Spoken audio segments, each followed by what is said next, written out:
Good evening and welcome to the West Orange Board of Education Public Board Meeting on Monday, May 5th, 2025. I would like to thank all of you here in person and those watching from home for joining us tonight. Ms. Flowers, please take the roll call. Good evening. Roll call, please. Dr. Bryant. Mr. Stevenson. Here. Ms. Vera. Here. Mr. Ifker. Here. Mr. Rock. Here. Thank you. Notice of meeting.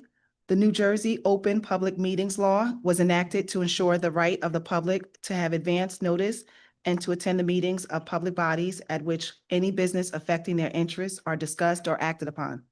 In accordance with the provisions of the Act, a written notice was sent from the Office of the Secretary of the Board on January 6, 2025. That said notice was sent by regular mail to the West Orange Township Clerk and the editors of the West Orange Chronicle and by email to the Star Ledger.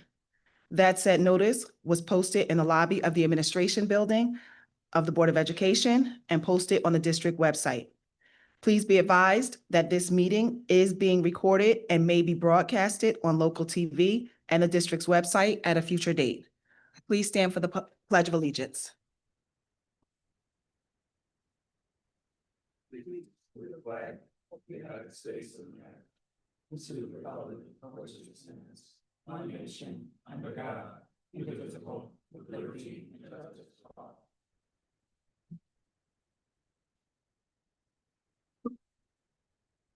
Thank you, Ms. Flowers. In consideration of the closed and public meeting of April 28th, 2025, do I have a motion to accept the minutes? Motion. Thank you, Mr. Ifker. Is there a second? Second. Thank you, Ms. Vera. Any comments? Hearing none, Ms. Flowers, please take the roll. Mr. Stevenson. Yes. Ms. Vera. Yes. Vice President Ifker. Yes. President Rock. Yes. Thank you. All right, next, good evening to our student liaisons, Nina Davis and Abigail Rothstein. Would you two please share your student liaison report with us at this time? Good evening, everyone. So today's report is going to be short because of what we have on the agenda to get today. So first, we'd like to cover that AP testing started this week. So we'd like to wish good luck to everybody who's participating and has worked so hard this year. Also, we had our decision day last Thursday, which is an event where the seniors who choose to participate come to the Tarnoff gym during lunchtime and wear their school logos to show their pride for the colleges that they'll be attending for the following year. So we would like to congratulate everyone in our class for all of their accomplishments.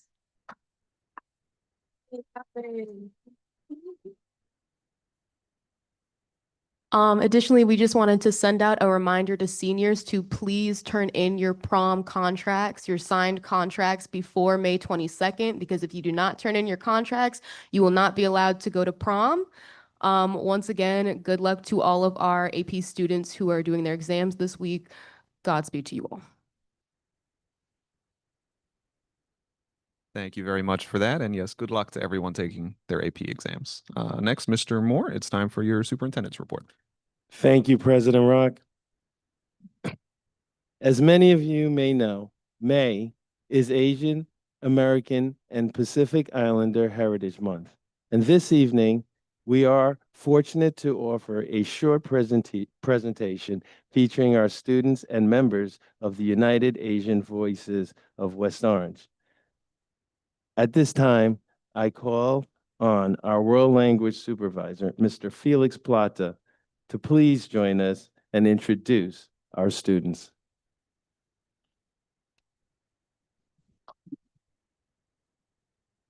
Clap for Felix.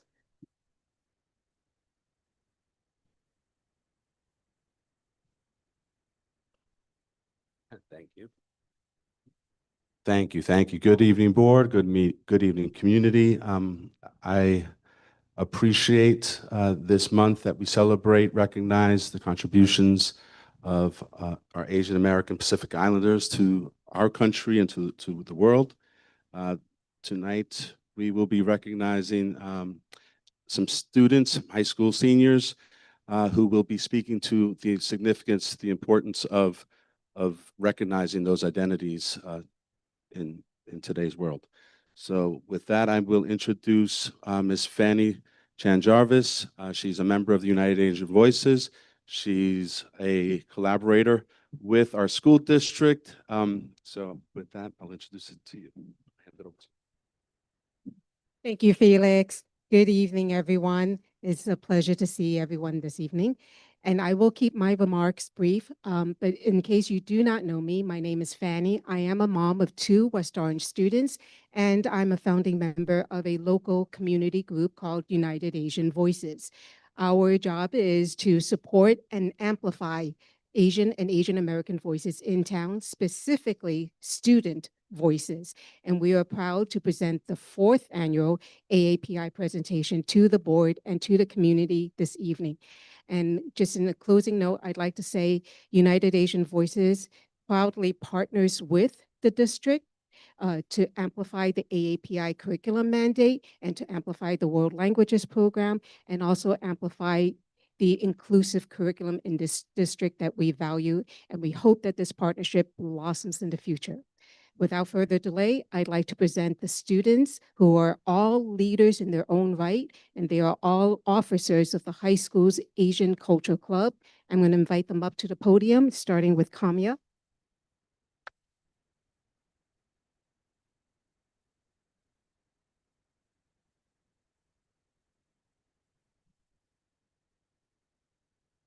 Good evening, members of the board, Superintendent Moore, faculty, students, and community members.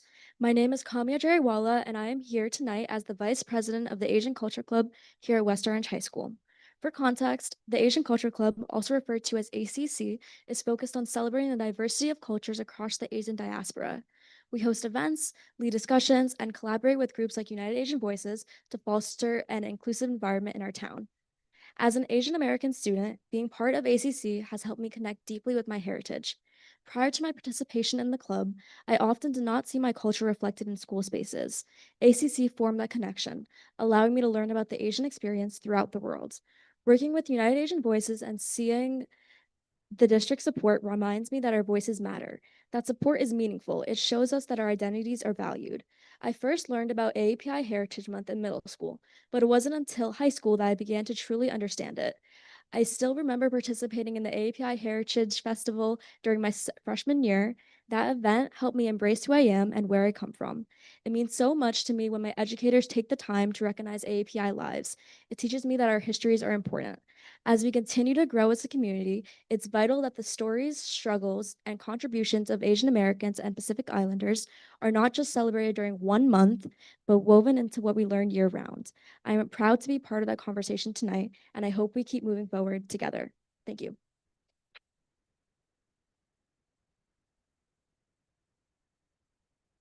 Hi, I'm Brandon Chen, and I am a senior at West Orange High School, Vice President of the Asian Culture Club, and a proud Asian American athlete and captain of the West Orange tennis team.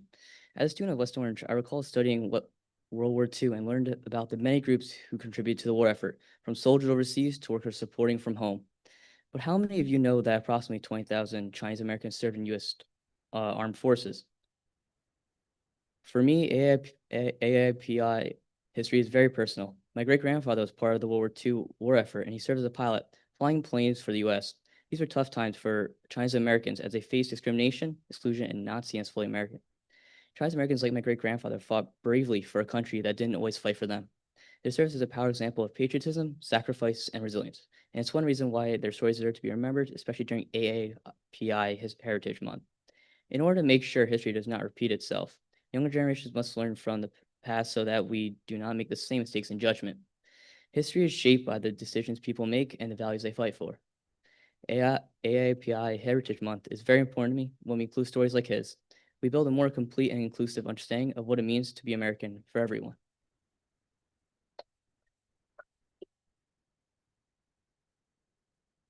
Hello, my name is Russell Cataroha, and I am a senior at the high school, and I am the treasurer of the Asian Culture Club. As we gather here to reflect on the role of education in shaping our society, the experiences and contributions of Asian Americans and Pacific Islanders remain a critical and underrepresented part of our collective history.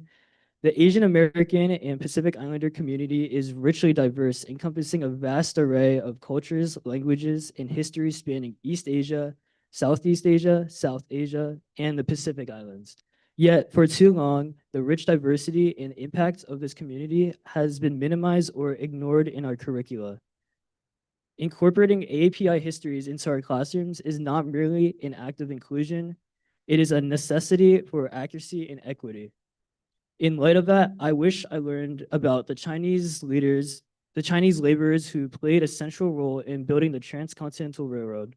I wish I learned about the Filipino farm workers who organized labor rights alongside Cesar Chavez. I wish I learned about the Pacific Islanders advocating for environmental and cultural survival. I wish I learned about these stories that are integral to understanding the American experience. Education must reflect the full complexity of our nation's history. When students see themselves represented in what they learn, it fosters a sense of belonging and pride. And when students learn about cultures beyond their own, it cultivates empathy, critical thinking, and respect qualities we urgently need in our society. Let us commit to teaching the histories of all Americans, not as a special topic, but as an essential part of a comprehensive education. Thank you.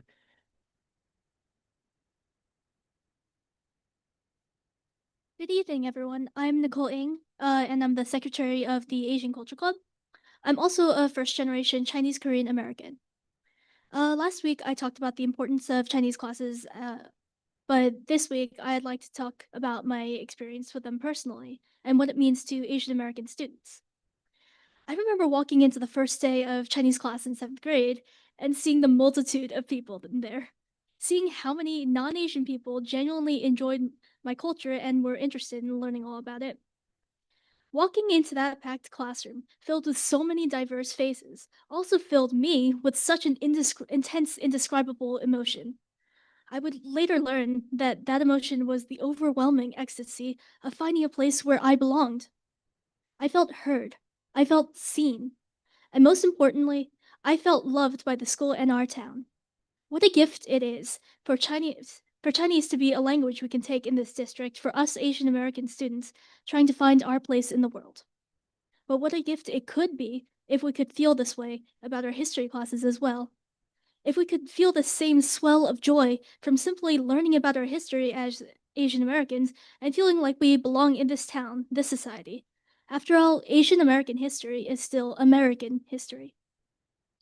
Thus, I hope you'll consider how important AAPI is in our curriculum and how imperative it is to teach our history in the district. Thank you.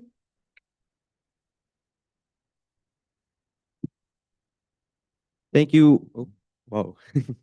Thank you everyone again for your time and attention.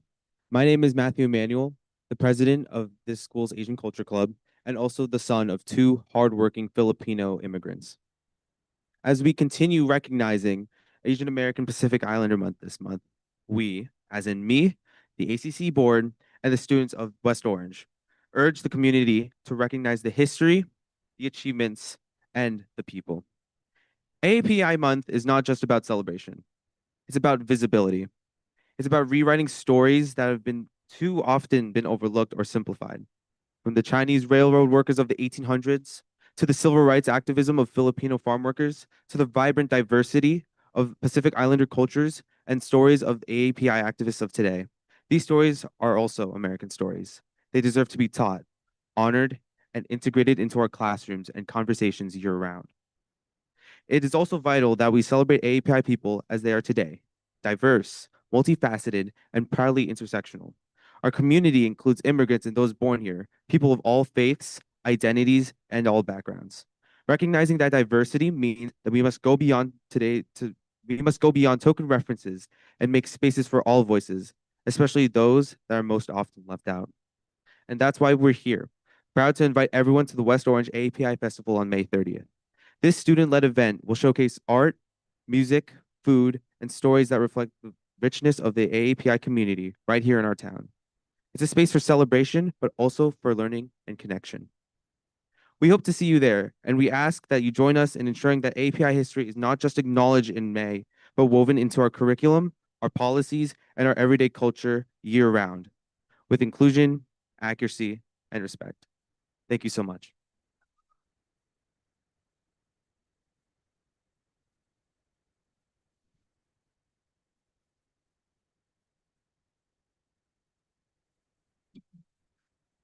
So once again, I'd like to thank the students for expressing the passion for their cultures and the cultures of their peers and the American culture, which is inclusive and which includes people from all over the world. That is the uniqueness of America, that we are from everywhere. We aim to, as a school district, I know me personally, as well as from the curriculum and instruction team, we aim to continuously progress, do more, be better, and one day be perfect, with the realization that perfection may never happen, but the goal to strive for that perfection is on our mind, especially in the CNI office.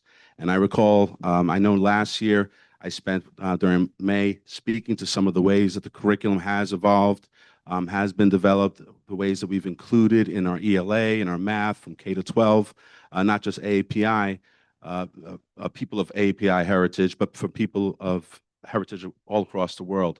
So I thank the community, I thank the students who keep the staff, the board, our administrators, our teachers to task to make sure that we are continuously improving. So I thank you, the students, for all the work that you do, and I look forward to the work that you will continue to do in the future.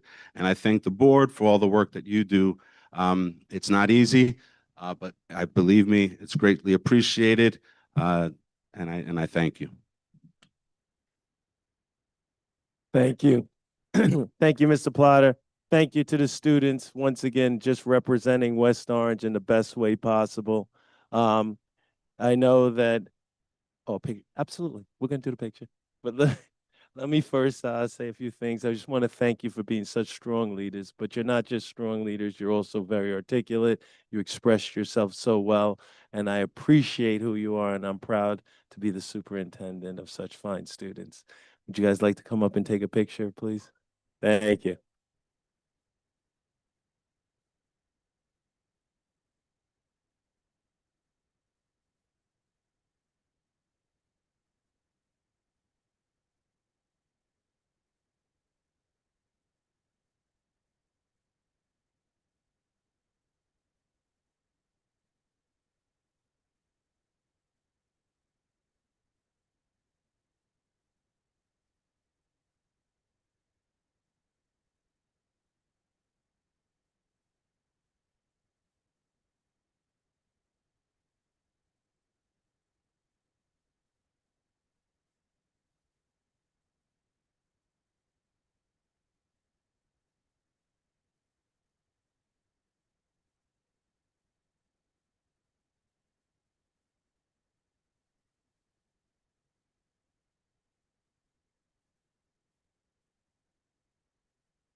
At this time, I would like to address the board and our community on the changes being made to in our district as it relates to the budget 25-26.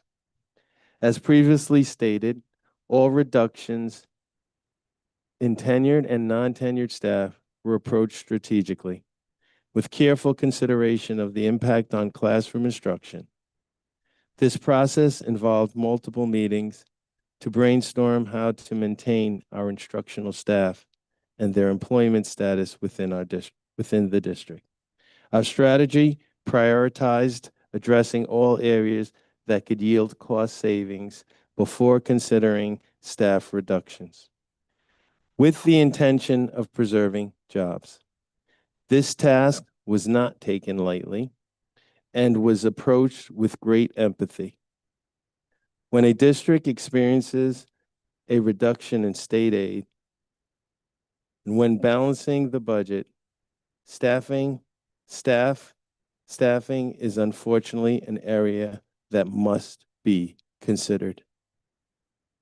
Personally, I would prefer not to cut anyone, but unfortunately, it is impossible It is not possible.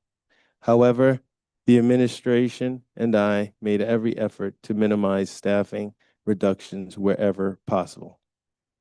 Because we recognize that our faculty and staff are essential to the success of our programs and district. So at this time, I will ask that the board members take a seat in the audience and that our business administrator, Ms. Flowers, will start our budget presentation tonight. So Tanya, Ms. Flowers, I ask you to appear at the podium. Oh, we are? Okay, never mind. We're going this side.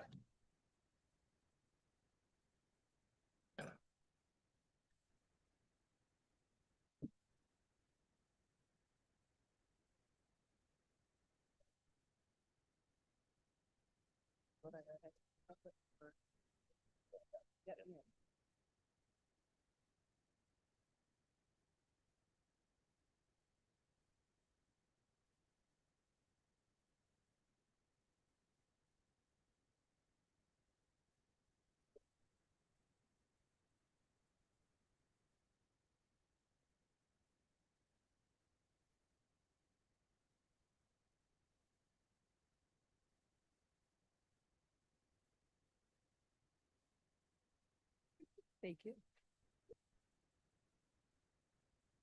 Thank you, Superintendent Moore. My name is Tanya Flowers, and I'm the proud school business administrator for West Orange Public Schools. I'd like to say good evening to the members of the board, colleagues, families, and all stakeholders here in person and those watching online. Thank you to my assistant business administrator, Ms. Trinae Lampkin, and my executive assistant, Ms. Deshawn Johnson, and my entire team for all of their hard work and efforts throughout this budget prep process. I could not have done it without them. Here you'll see our district is comprised of 13 schools, total enrollment, 7,148 students. Here is an outline of our budget process. The formal budget process started the week of October 15th, 2024. I, along with my assistant business administrator, Ms. Trinae Lampkin, the Assistant Superintendent of Curriculum and Instruction, Ms. Ebony Demendez, conducted school and department budget meetings. There have been numerous meetings held leading up to tonight's public hearing. The next few slides outline the district's budget calendar for your reference and highlights some steps and dates within the process. A few steps I will call your attention to are the New Jersey Department of Education budget calendar and budget guidelines were released on January 2nd, 2025. We started our budget meetings with the members of the board on February 11th, 2025. The governor's budget address was held on February 25th at 3 p.m. and the state aid reports were released on February 27th, 2025. Additional meetings and discussions were held with each member of the board, along with the administrative leadership team, in preparation for the preliminary budget meeting held on March 17th, 2025. Immediately following the March budget meeting, Superintendent Moore solicited input from all stakeholders in the community by conducting an online written survey. The district submitted the tentative budget to the county superintendent on March 19th. At this time, the county superintendent and his staff reviews the entire preliminary budget. Once their review, which takes about 2 to 3 weeks, is complete, then the district is allowed to advertise the preliminary budget. The last day for the executive county superintendent to approve the tentative budget prior to advertisement was April 19th, 2025. The tentative budget was advertised in the Star Ledger in the April 29th edition and the West Orange Chronicle in the May 1st edition, and then posted to the district website on May 3rd. This is the required process for all Type 2 districts with a November election. This evening, May 5th, is the public hearing for the budget. The user-friendly budget as adopted for the school year shall be provided for public inspection on the district's internet site and made available in print within 48 hours after the public hearing on the budget. In the extremely rare case when a district does not have a majority vote of the board to adopt the budget by the May 14th deadline, then the executive county superintendent makes the determination. So how did we get to this fiscal cliff? Let's begin with a revenue analysis.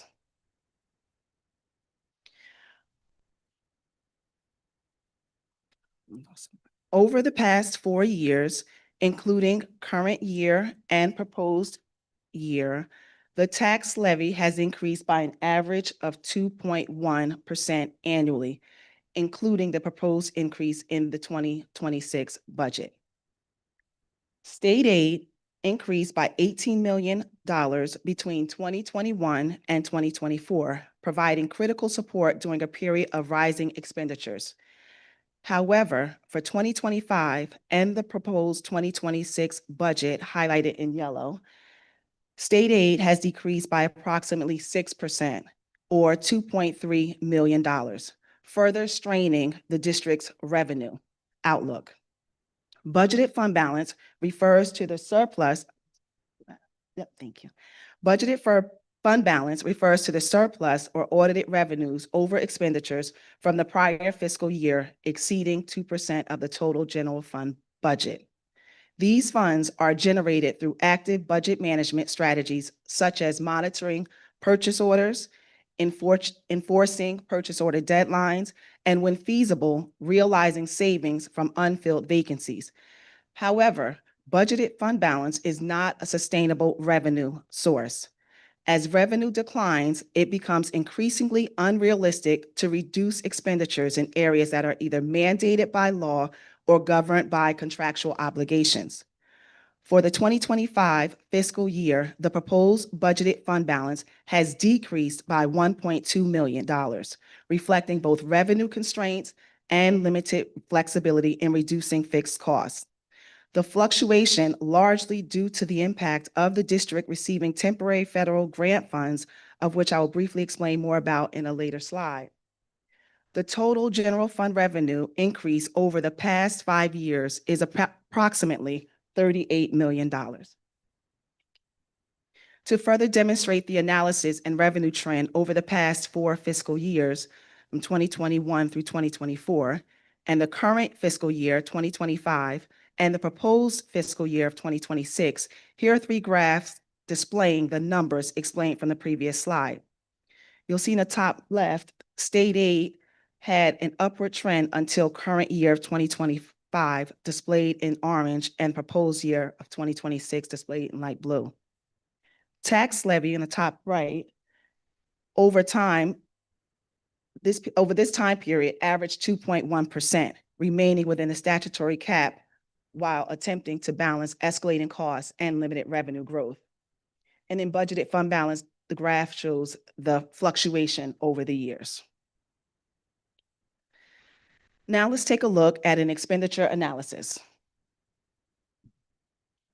The focus of the expenditure analysis will primarily be non-discretionary district expenditures.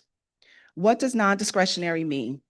Non-discretionary means something that is not left to individual choice or personal preference, but is determined by necessity or external factors. In other words, expenditures that are either mandated by law or governed by contractual agreements. As such, expenditure areas such as salaries, benefits, special education and related services, and transportation. The district has limited discretion in controlling these costs, a challenge that is consistent across districts statewide. On this slide, here you will see over the past 4 years, including current year and proposed year, general education program salaries has increased by 21%. These increases include additional staff and union contract salary increases. You will note the proposed budget for fiscal year 2026 shows a decrease of 3.5% due to the reduction in staff positions. This slide shows benefits costs over the past 4 years, including current year and proposed year, having increased by a total of 35%.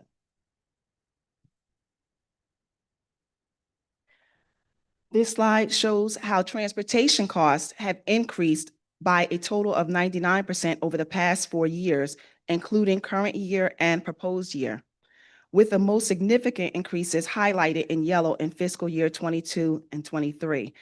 Key contributing factors were driver shortages, we had a significant shortage of qualified bus drivers, which led to increased wages and benefits to attract and retain staff. Fuel and maintenance costs fluctuated.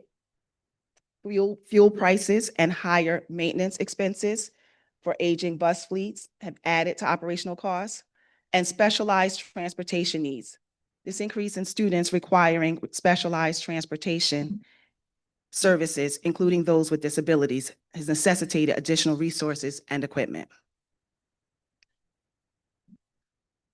This slide displays special education and related services cost trends over the past 4 years, including current year and proposed year. The two significant areas of increase are special education salaries in each fiscal year of 2022 and 2023, where it increased over 10%, as highlighted in yellow. Total increase in 5 years was 38%, or $5.7 million. And secondly, out-of-district tuition over 5 years had a total increase of 28%, or $2.8 million. The average of out-of-district cost per student the average out-of-district cost per student, including transportation, is $125,000.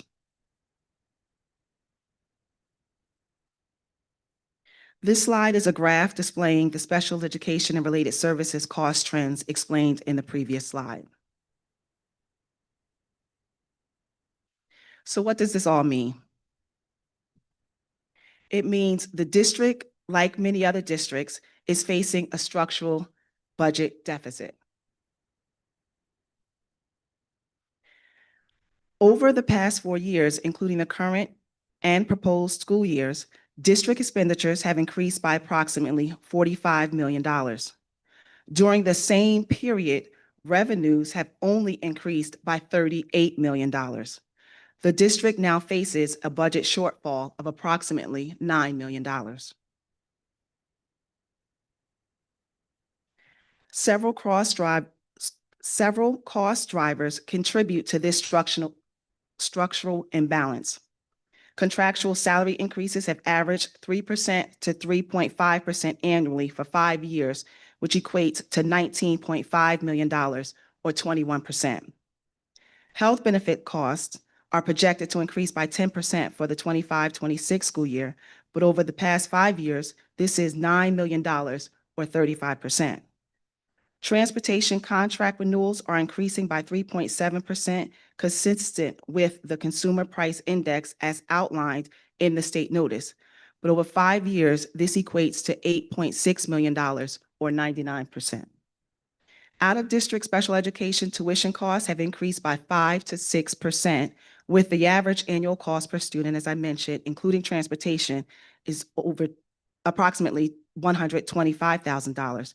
So again, over 5 years, this equates to $2.8 million, or 28%. These increases reflect statewide trends and mandated obligations, further limiting the district's ability to reduce expenditures without impacting essential services. These increases,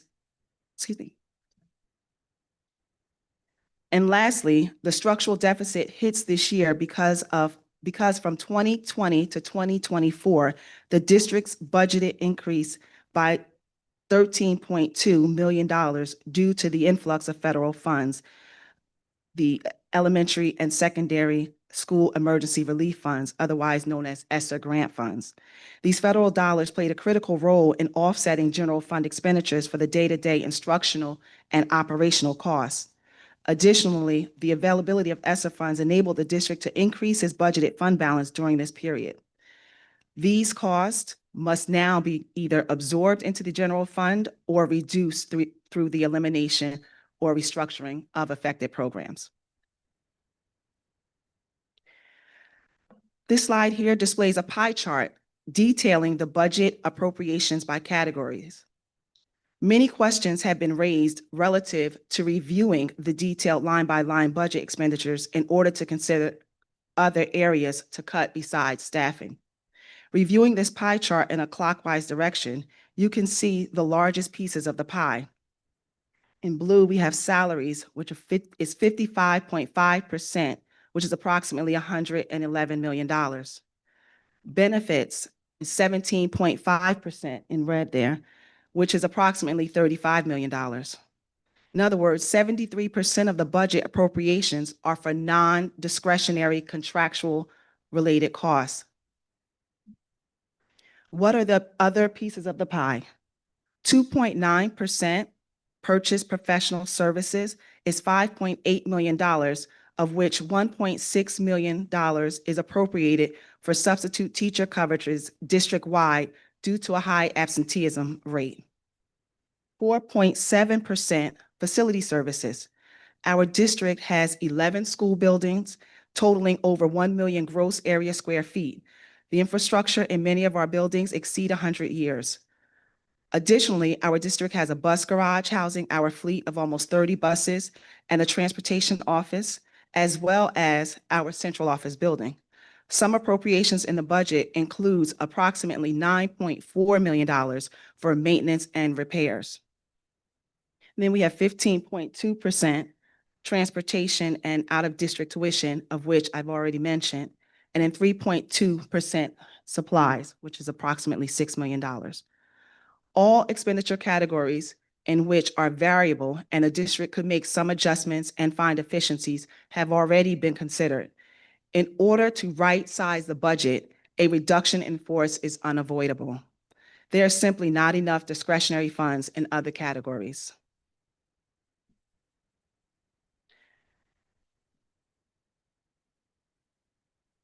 So what does this mean? It means West Orange Public Schools reimagined. We have a summary here. Over the past 5 years, the district's general fund budget has increased by over $51 million, representing a 33% growth. This growth has driven in part by temporary federal relief funds, increase in state aid from fiscal year 22 to fiscal year 24, and rising costs in key operational areas. However, with the expiration of ESSER funds, a reduction in state aid in fiscal years 25 and 26, and ongoing increases in expenditures, particularly in salaries, benefits, and special service, the district is now experiencing a shift in its financial outlook. As a result, the proposed general fund budget for fiscal year 2026 reflects a $9 million reduction, or approximately 3% less than the prior fiscal year's budget 2024, to align with available recurring revenue sources and long-term fiscal sustainability. This slide represents the revenue the district has received to fund the operational budget for the current year compared to the proposed budget for 25-26.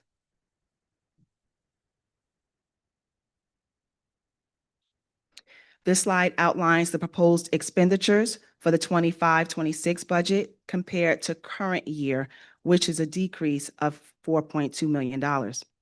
Upon recommendation by the Superintendent of Schools, Mr. Hayden Moore, the county-approved budget presented this evening for adoption by the Board of Education has a general fund total in the amount of $200,489,456. And Mr. Moore, I'll turn it over to you.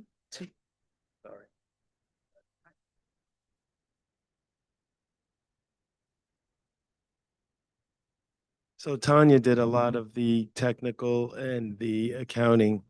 But let me talk a little bit I'm gonna have to take this up. Let me talk a little bit about some of our meetings that we've had so that we can get a really good understanding that there was a lot put into this. Let's talk about community feedback. I'm just gonna highlight a few things that we received from not just the community, not just parents, but also staff and residents. Of course, there were repeats for pay freeze for all district employees. Seek grants, corporation and corporate donations. Cut middle school athletics. Have parents pay to play for athletics. In terms of transportation, have parents pay for busing. Cut co-curricular and late busing. Rent out the facilities and increase the revenue through fees. Raise taxes. Cut technology equipment, software, and staffing. Cut professional development. And of course, make a cut to capital projects. Now, you will see some of those incorporated, but we did see some difficulty with some of these suggestions and seeking grants and corporate donations. Absolutely, we do work with grants, but corporate donations may not be sustainable because we can't count on that money to come back to us year after year. In terms of cut middle school athletics or make parents pay for athletics, at this point in time, that's not something that our district does. We do believe in inclusivity, and we are rich in diversity, and that diversity extends into socioeconomics. So we try to avoid that kind of situation. So you won't see that. We will reimagine that and maybe find a way to have some cost savings. But we want to give an opportunity to all our students where socioeconomics or cost does not impact that opportunity. You will hear about transportation. Some districts do have parents pay for transportation, and I know that that's a cost.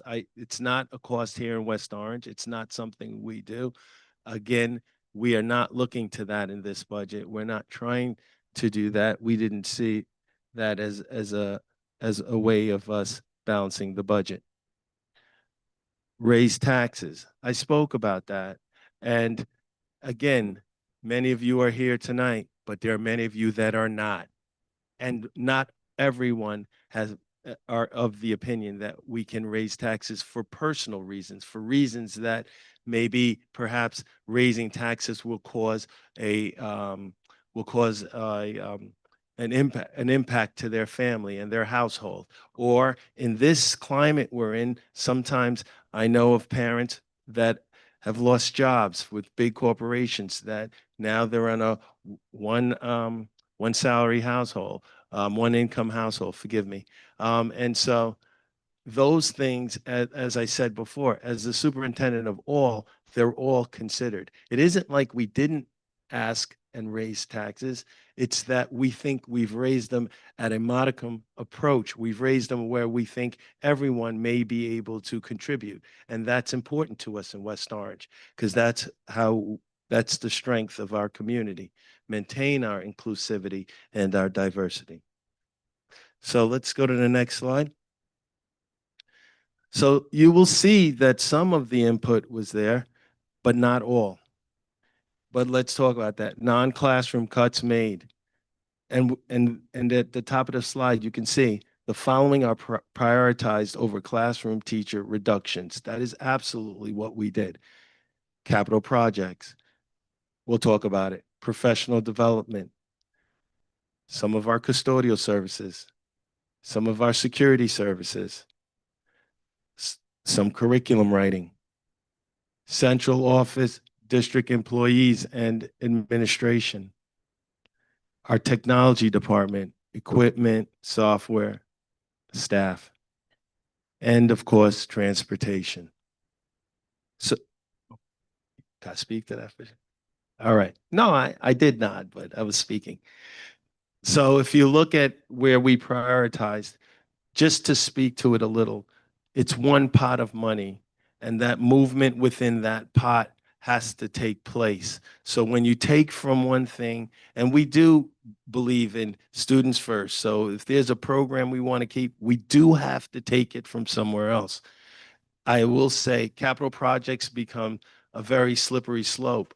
Our buildings have, roofs that leak. We have windows to repair. We have heating systems to fix. And if anyone knows anything about HVAC, you will realize that is a very expensive endeavor.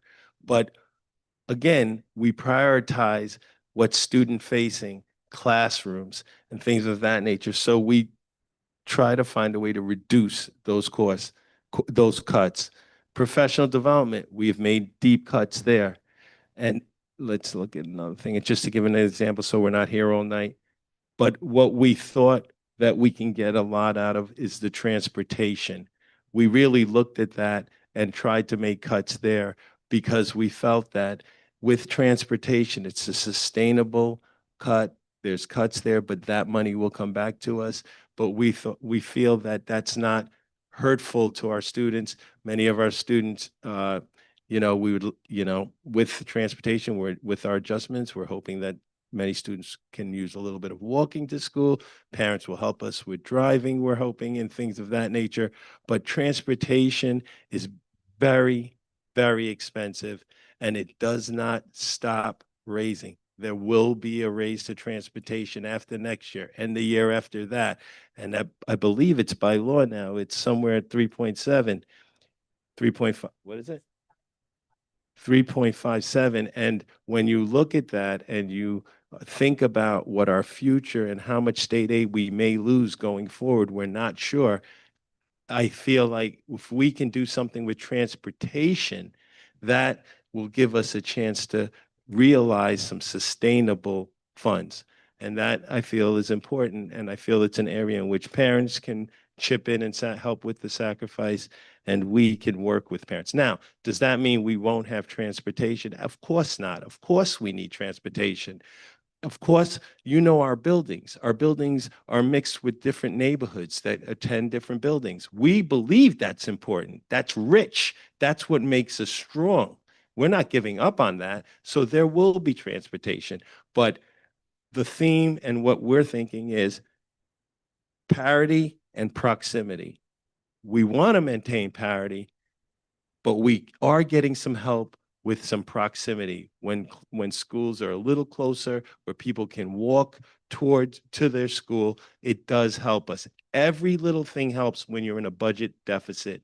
And maybe $100,000 doesn't seem much when it's a $200 million budget, but when you get into a deficit, $100,000 becomes a big deal, and you become nervous about every penny you're losing, because that's what we're facing at this point. That's the budget we're in. Sorry. Okay. Criteria and consideration. How we started. We conducted an audit of student enrollment for all programs and courses. These were performed by supervisors, directors, principal, all administration. Our average class sizes have increased.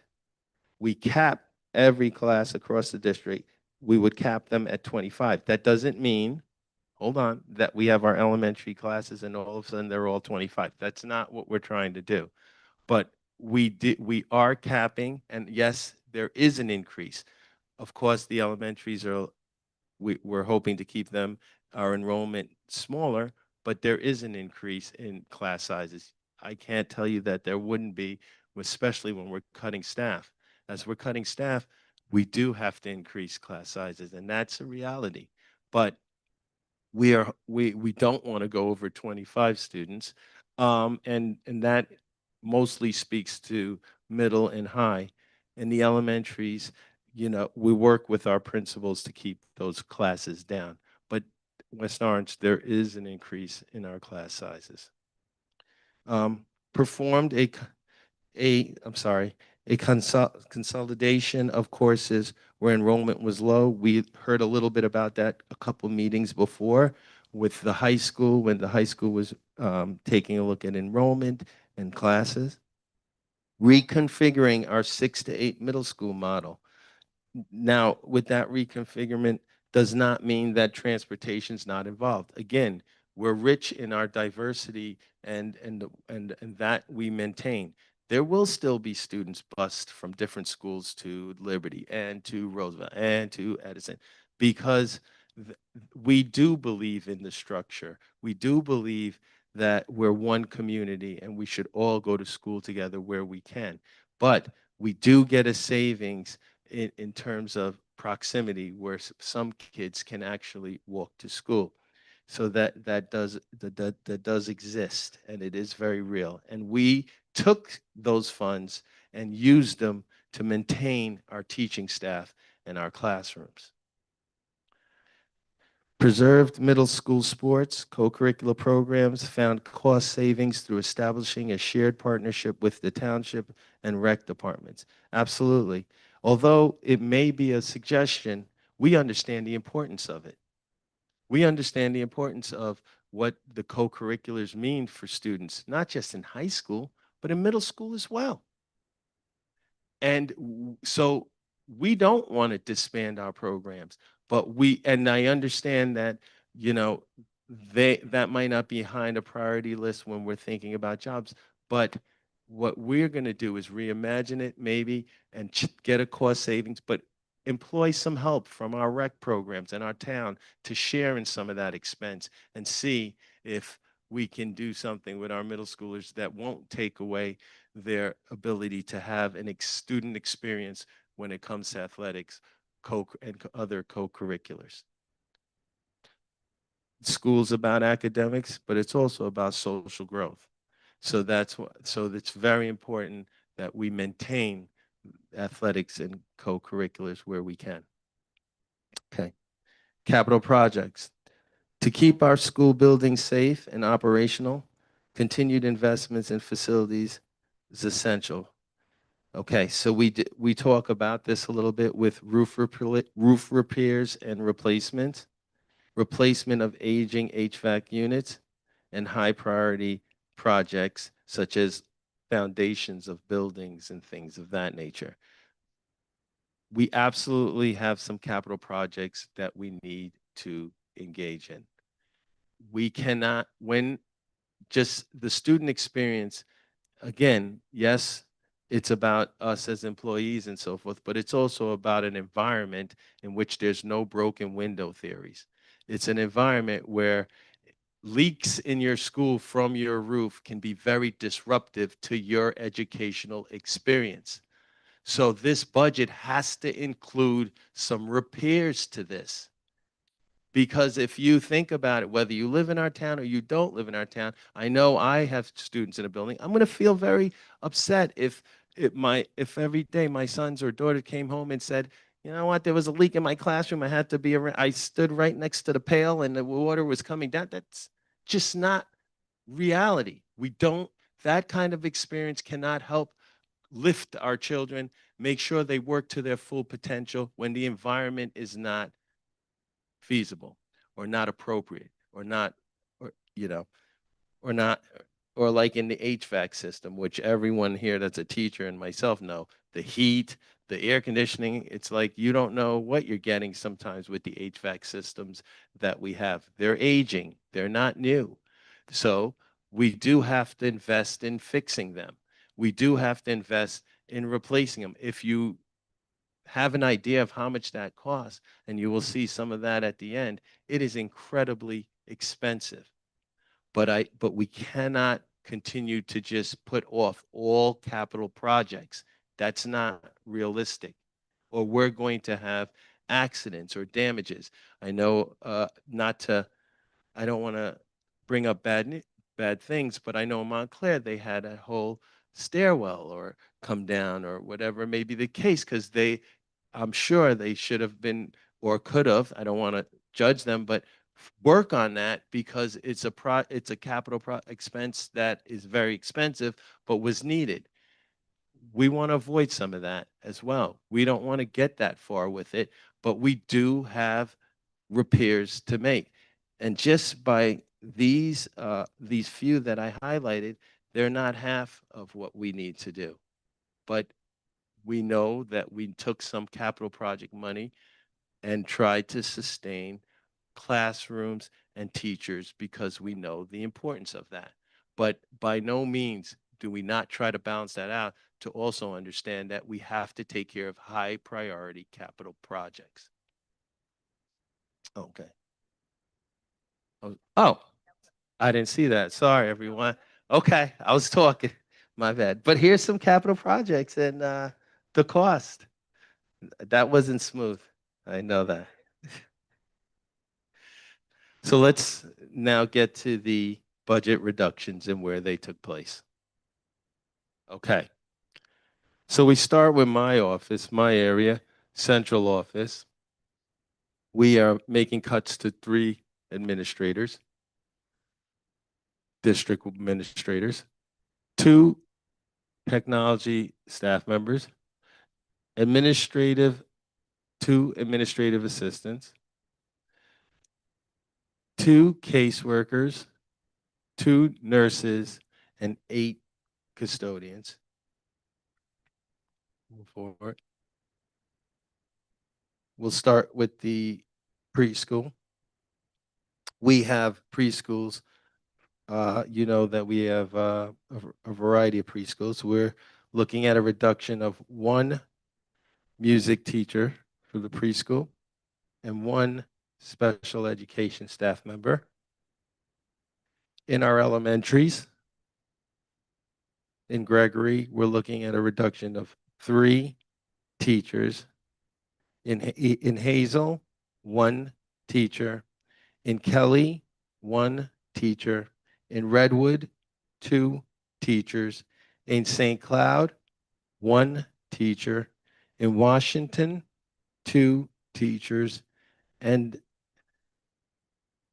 our special ed department, we are losing 2 special ed education staff members. That's not necessarily teachers, but they're staff members in terms of what they do in different roles in special education. If we look at our 6 to 8 middle schools, they're broken up by content area.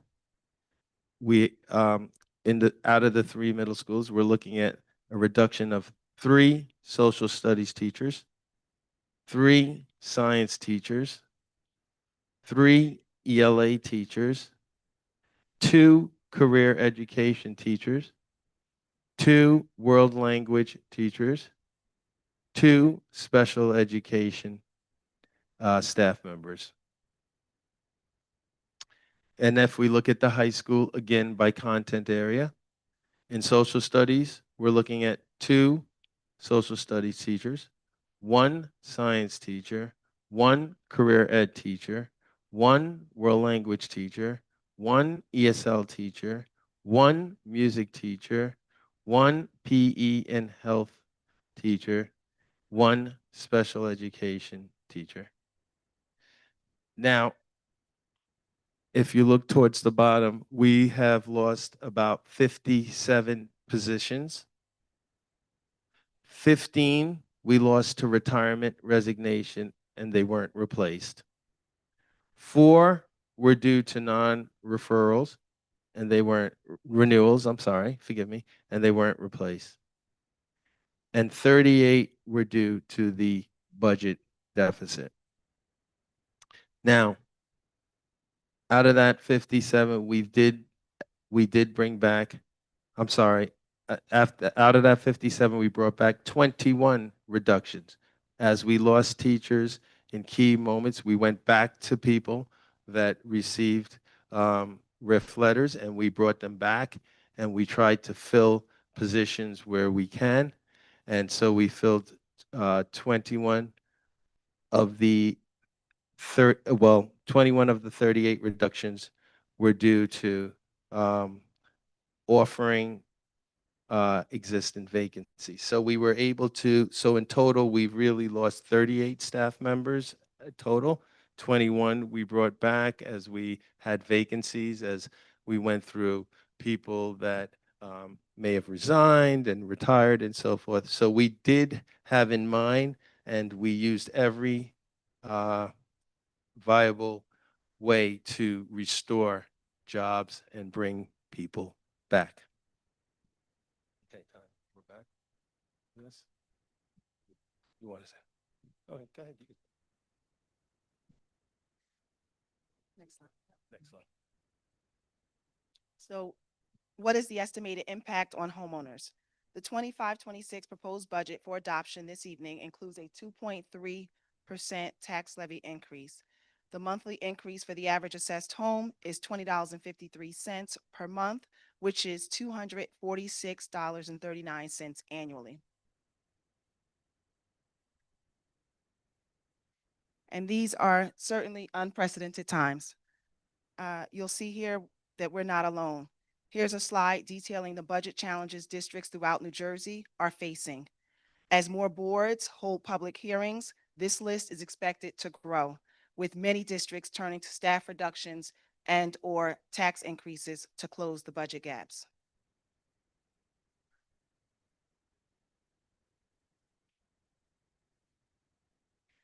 Please note that all financial information included in this presentation has been sourced directly from the district's user-friendly budgets, which are publicly available on our district website dating back to 2016. The data presented for the 25-26 proposed budget reflects the most current figures and has been officially advertised in accordance with state requirements. And this presentation will be posted on the website. And so some of the highlighted colors and things that got lost from the lighting, you'll be able to see where we were highlighting certain patterns and trends. Thank you very much for your time. Thank you, Superintendent Moore. And Hold on. Thank you for listening. I appreciate it. I'm going to ask the board to please return to the dais.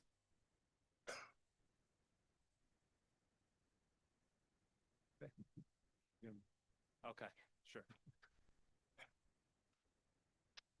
Okay. Yeah. Ryan, are you going to open up for questions after that? Yeah. Okay.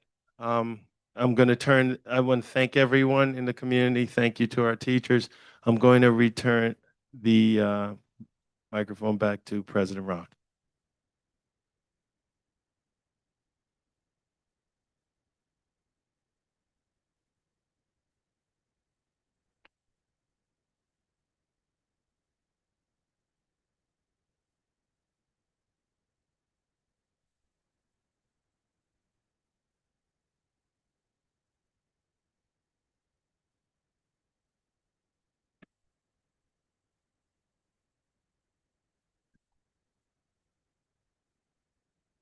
Thank you, Mr. Moore and Ms. Flowers, for that presentation. At this time, we will take some questions and comments from the board.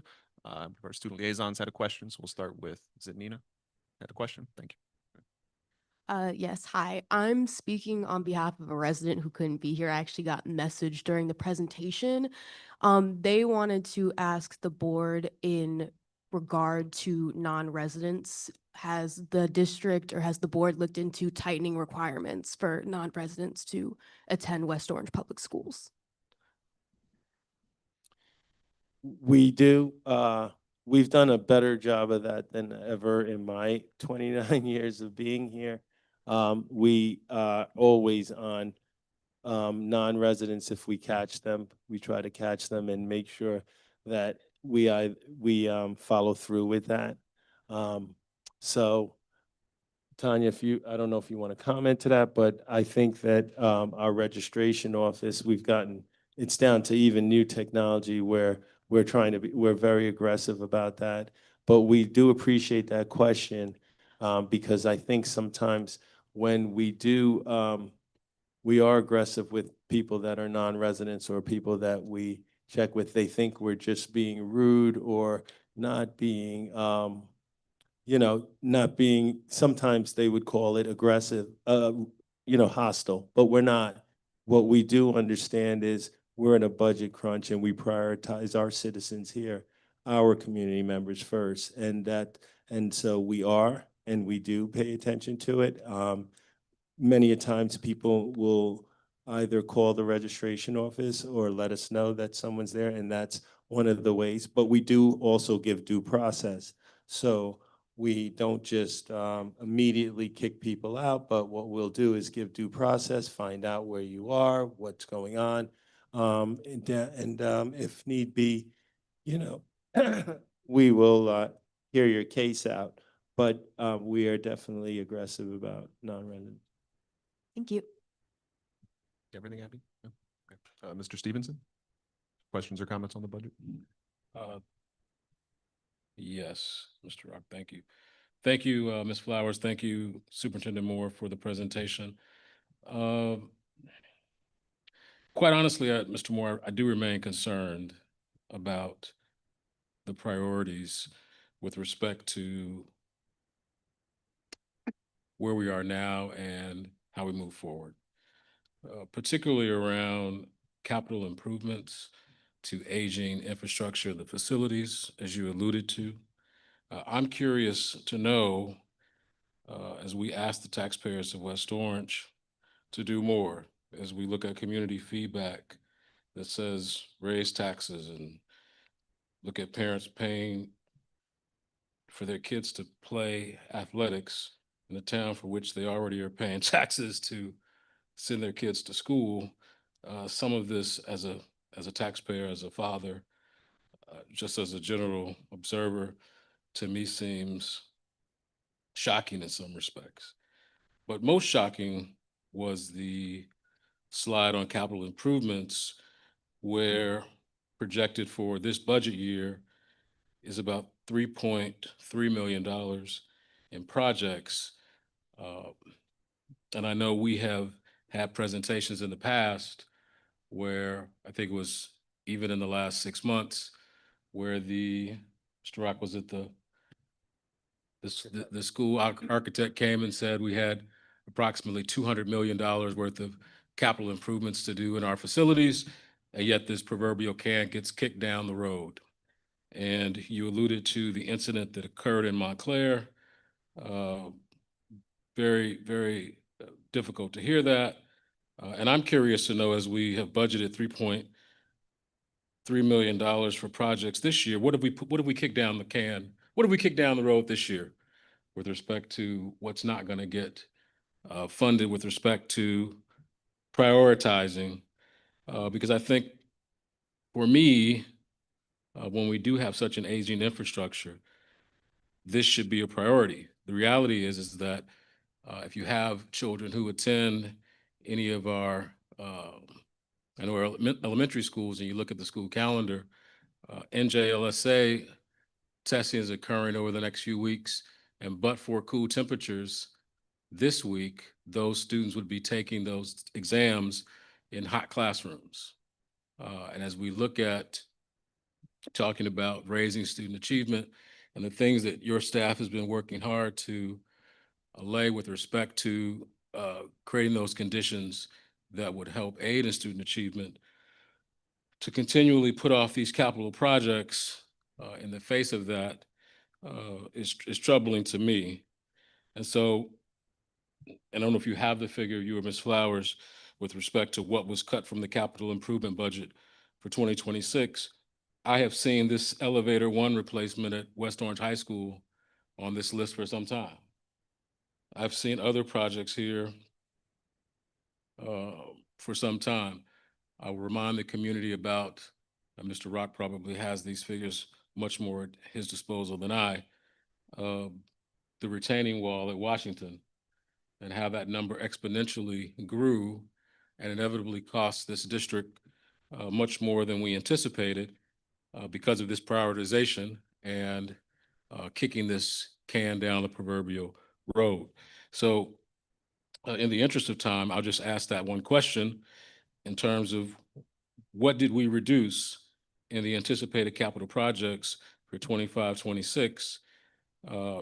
Because in light of an architectural study, which obviously says what's your pie in the sky, 200 million, we're only doing 3.2. What would we otherwise have done but for a budget crisis? Thank you, Mr. Stevenson, for that question. We did originally anticipate being able to fund the capital projects list for $4 million. When we had to go back to the table to make adjustments, we did cut the capital projects budget by $733,000 approximately. And a quick follow-up, the state requires us to do a long-term facilities plan Is that plan 3 years or 5 years? 5 year long-range facilities plan. And over the next, and is that the 5-year plan, is it inclusive of this fiscal year? Yes, sir. And so over those 5 years, what is the long-term facilities plan? We were anticipating anywhere between $4 and $5 million over the next, each year over 5 years. So we are having to go lower than what was anticipated for this year. So on the low side, $16 million in capital projects over the next 5 years. On the high side, 20 million. And I'm assuming that's taken into account. Well, I don't want to make any assumption there. So in effect, what you're saying, what not you're saying, what the numbers are saying, is that over the next 5 years, when we have a projected analysis from the architect that says we need to spend $200 million in capital improvements over the next 5 years, we're going to spend approximately 10% of that. That's correct. Thank you. Thank you, Mr. Stevenson. Ms. Beering, do you have any questions or comments on the budget presentation? No. Thank you. Mr. Ipker? One comment and one question. I have other comments about the whole budgetary process that we're going through, but I'll save them for my Vice President's report. Regarding the report that you gave, the first thing is a comment, which is, I agree with Mr. Moore that some people come and say, raise our taxes, but a lot of people don't want that. A lot of people don't want to stand up and say, I can't afford it. So I appreciate him speaking for the people who sometimes cannot speak for themselves. The question I have is, I don't know if it's for Ms. Flowers or Mr. Rock or Mr. Moore, but we've been asked repeatedly, why don't you raise taxes? Unfortunately, we are going to raise taxes. And we were asked, well, why don't you raise them more? I'm not sure what more could be here other than referendum. Yes? We do have some allowable adjustments Right. that we get, But- but not significant. Right. Correct. So maybe someone could explain to me, and it might help other people, what exactly are the indications for referendum? When would we go for referendum? And anybody? The district would consider a referendum in the event we wanted to go for the larger capital project, say to add a building, say to replace a turf field or something like that. That's when we're looking to then consider, those are examples of reasons why we would go out for a referendum. Not for budget shortfalls or cuts in state aid or anything like that? Thank you. No, sir. Thank you. Thank you, Mr. Ipker. I have some general comments on the budget I'll reserve for my president's report. But as I watched Mr. Moore and Ms. Flowers present, just two things came to mind that I'll reflect on now.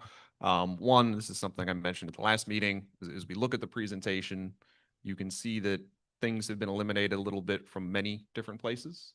So there was a perception at an earlier meeting that we were targeting one area or another.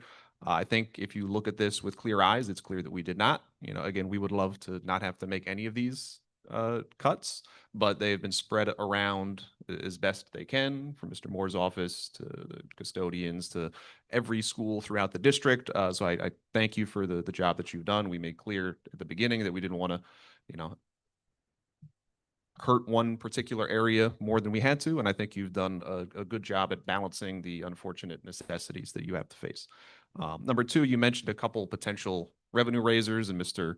Stevenson referenced these as well. I think this highlights the unique challenges that we face as a kind of middle to working class district that some wealthier districts don't, right? We all live under the 2% cap where we can all raise our taxes the same amount, but wealthier districts have the luxury of going to their parents and saying, pay for student activities. And there are districts throughout this state where people pay a student activities fund to participate in sports. And that then offloads the budget requirements from the district to say we can put that into classroom or something else because the parents are paying that.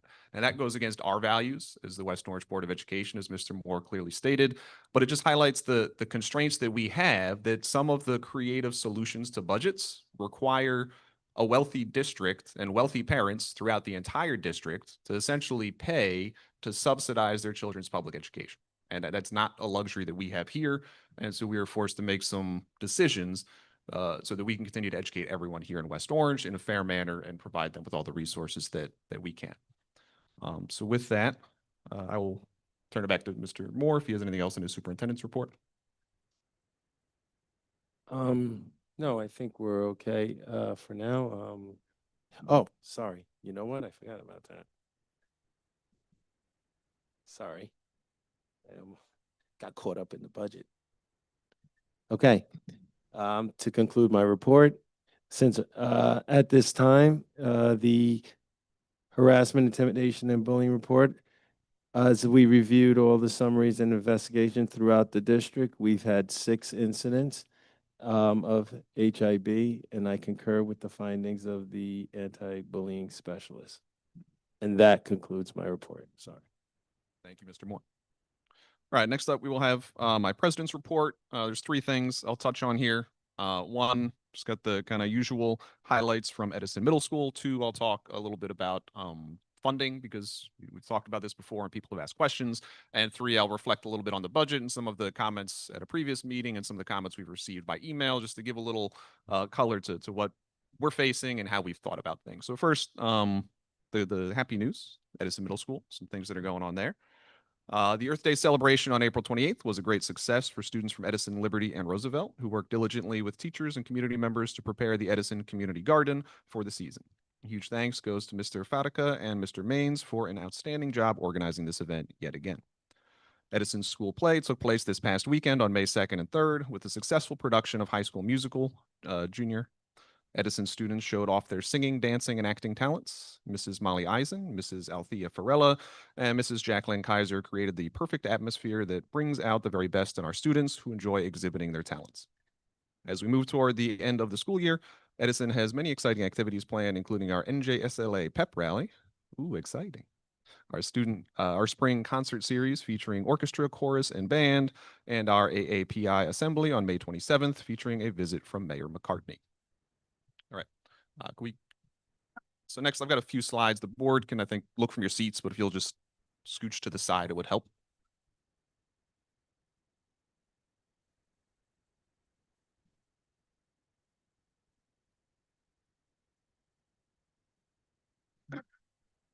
All right, so I've talked about state funding and some funding issues at previous meetings. But I thought it'd be helpful to put something together in a visual, just to kind of make things a little more clear. So we've got 3 slides to go through. I promise I won't take as long as we took in the previous presentation, which is very thorough. Great job, guys. But so up first here, we have some data from the New Jersey Department of Ed, and when they have the school funding formula, which determines how much aid a district gets. There's a couple things that go into that. One, the top line, they start by calculating what's called weighted enrollment. The weighted enrollment is not the actual number of students that attend the district, but it's the number of students modified by things like how many students are socioeconomically disadvantaged, how many students are multilingual learners, how many attend a high school or a middle school, because all those things essentially cost more to service those students. So they take our actual enrollment, they multiply it by some things, and they come up with a number, and that's what they base our cost on. So if you look back, this goes to 2019-20, so before the pandemic, each year, that difference in the top line is the difference in our weighted enrollment. So it goes down a little bit, up a little bit, but essentially over the course of that time period, it's flat. So yes, we have an enrollment increase, which you saw in the previous presentation, which has to do with pre-K, but our calculated weighted enrollment, the actual number of students in our K-12 school, and the demographics of the students are essentially the same if you go back to 2019-20. So in that respect, our population has not changed and the costs haven't changed related to that. The second thing that goes into the formula is the state starts by calculating our adequacy budget, which is what the basic budget is to provide a thorough and efficient education to our students. And they start with a base cost per person.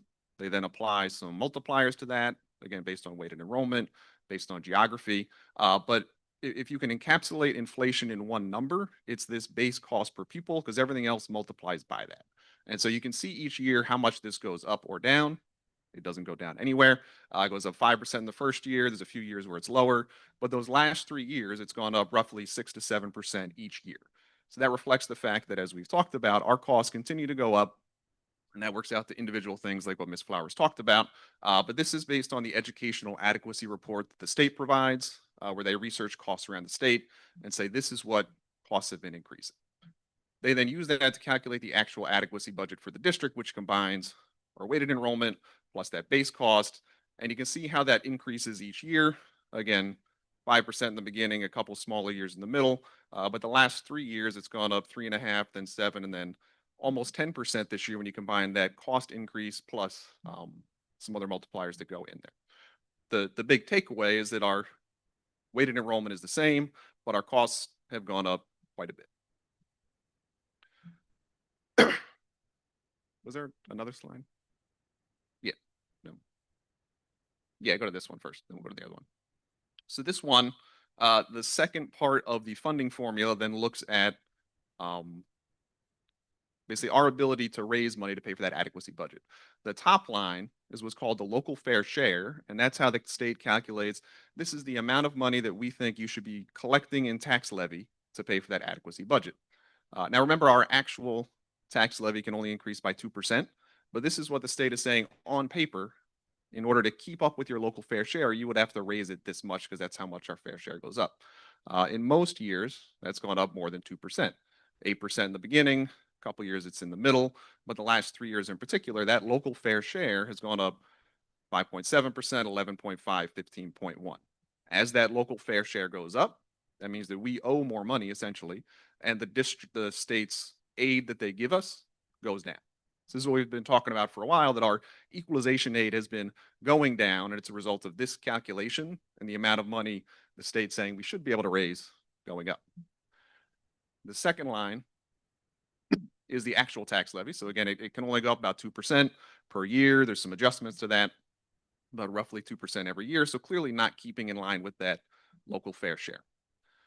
The third line is that state aid that Ms. Flowers had talked about. So you see a couple of years where that's really high. We gained a lot of funding. That was great. But the last couple of years, that has been very low. And when you combine that with the tax levy not keeping up with our costs, if we don't have state aid to fill that gap, that becomes a problem. And then the last bottom line is our federal aid year over year. And this, you can see again in the middle, there's some big jumps when you get things like COVID funding. Actually, I think this particular slide, the COVID funding is in the next one. This is just titles 1, 2, 3, 4. So kind of base federal aid. It did go up a little bit, but in the last 2 years, that base federal aid, our grants that we get from the federal government, has also gone down. So takeaway, costs have gone up. Tax levy is slowly going up, but not enough to keep up with costs. Earlier years, we've had state aid or federal aid that filled that gap, but the last 2 years, those funding sources have gone away. And in the last slide here puts everything into context with what our budget is built on. Basically, the different funding streams that we get. The biggest one at the bottom is our tax levy, and it has always been the majority of our budget. But years and years ago, that may have increased rapidly in some years. But over the last, from 2019 until 2026, it's gone up about 2.5%. The time period Ms. Flowers looked at was a little bit lower. Just a couple years that went slightly over. But in that period, it went up 17.75%. If we were to keep pace with the adequacy budget, which is what the New Jersey Department of Ed calculates our cost to be, it would have to go up 39%. That number at the top would be our total spending if we kept pace with that increase. We started with $150 million between all these buckets in 2019. That increase, if we kept pace with our adequacy budget, would have been $210 million. But our actual revenue in these big buckets, which are the local tax levy, state funding above that, federal funding above that, is only $194 million. The last thing to call out there is that kind of light blue. You can't see it as well with the lights. That is the pre-K funding that we get.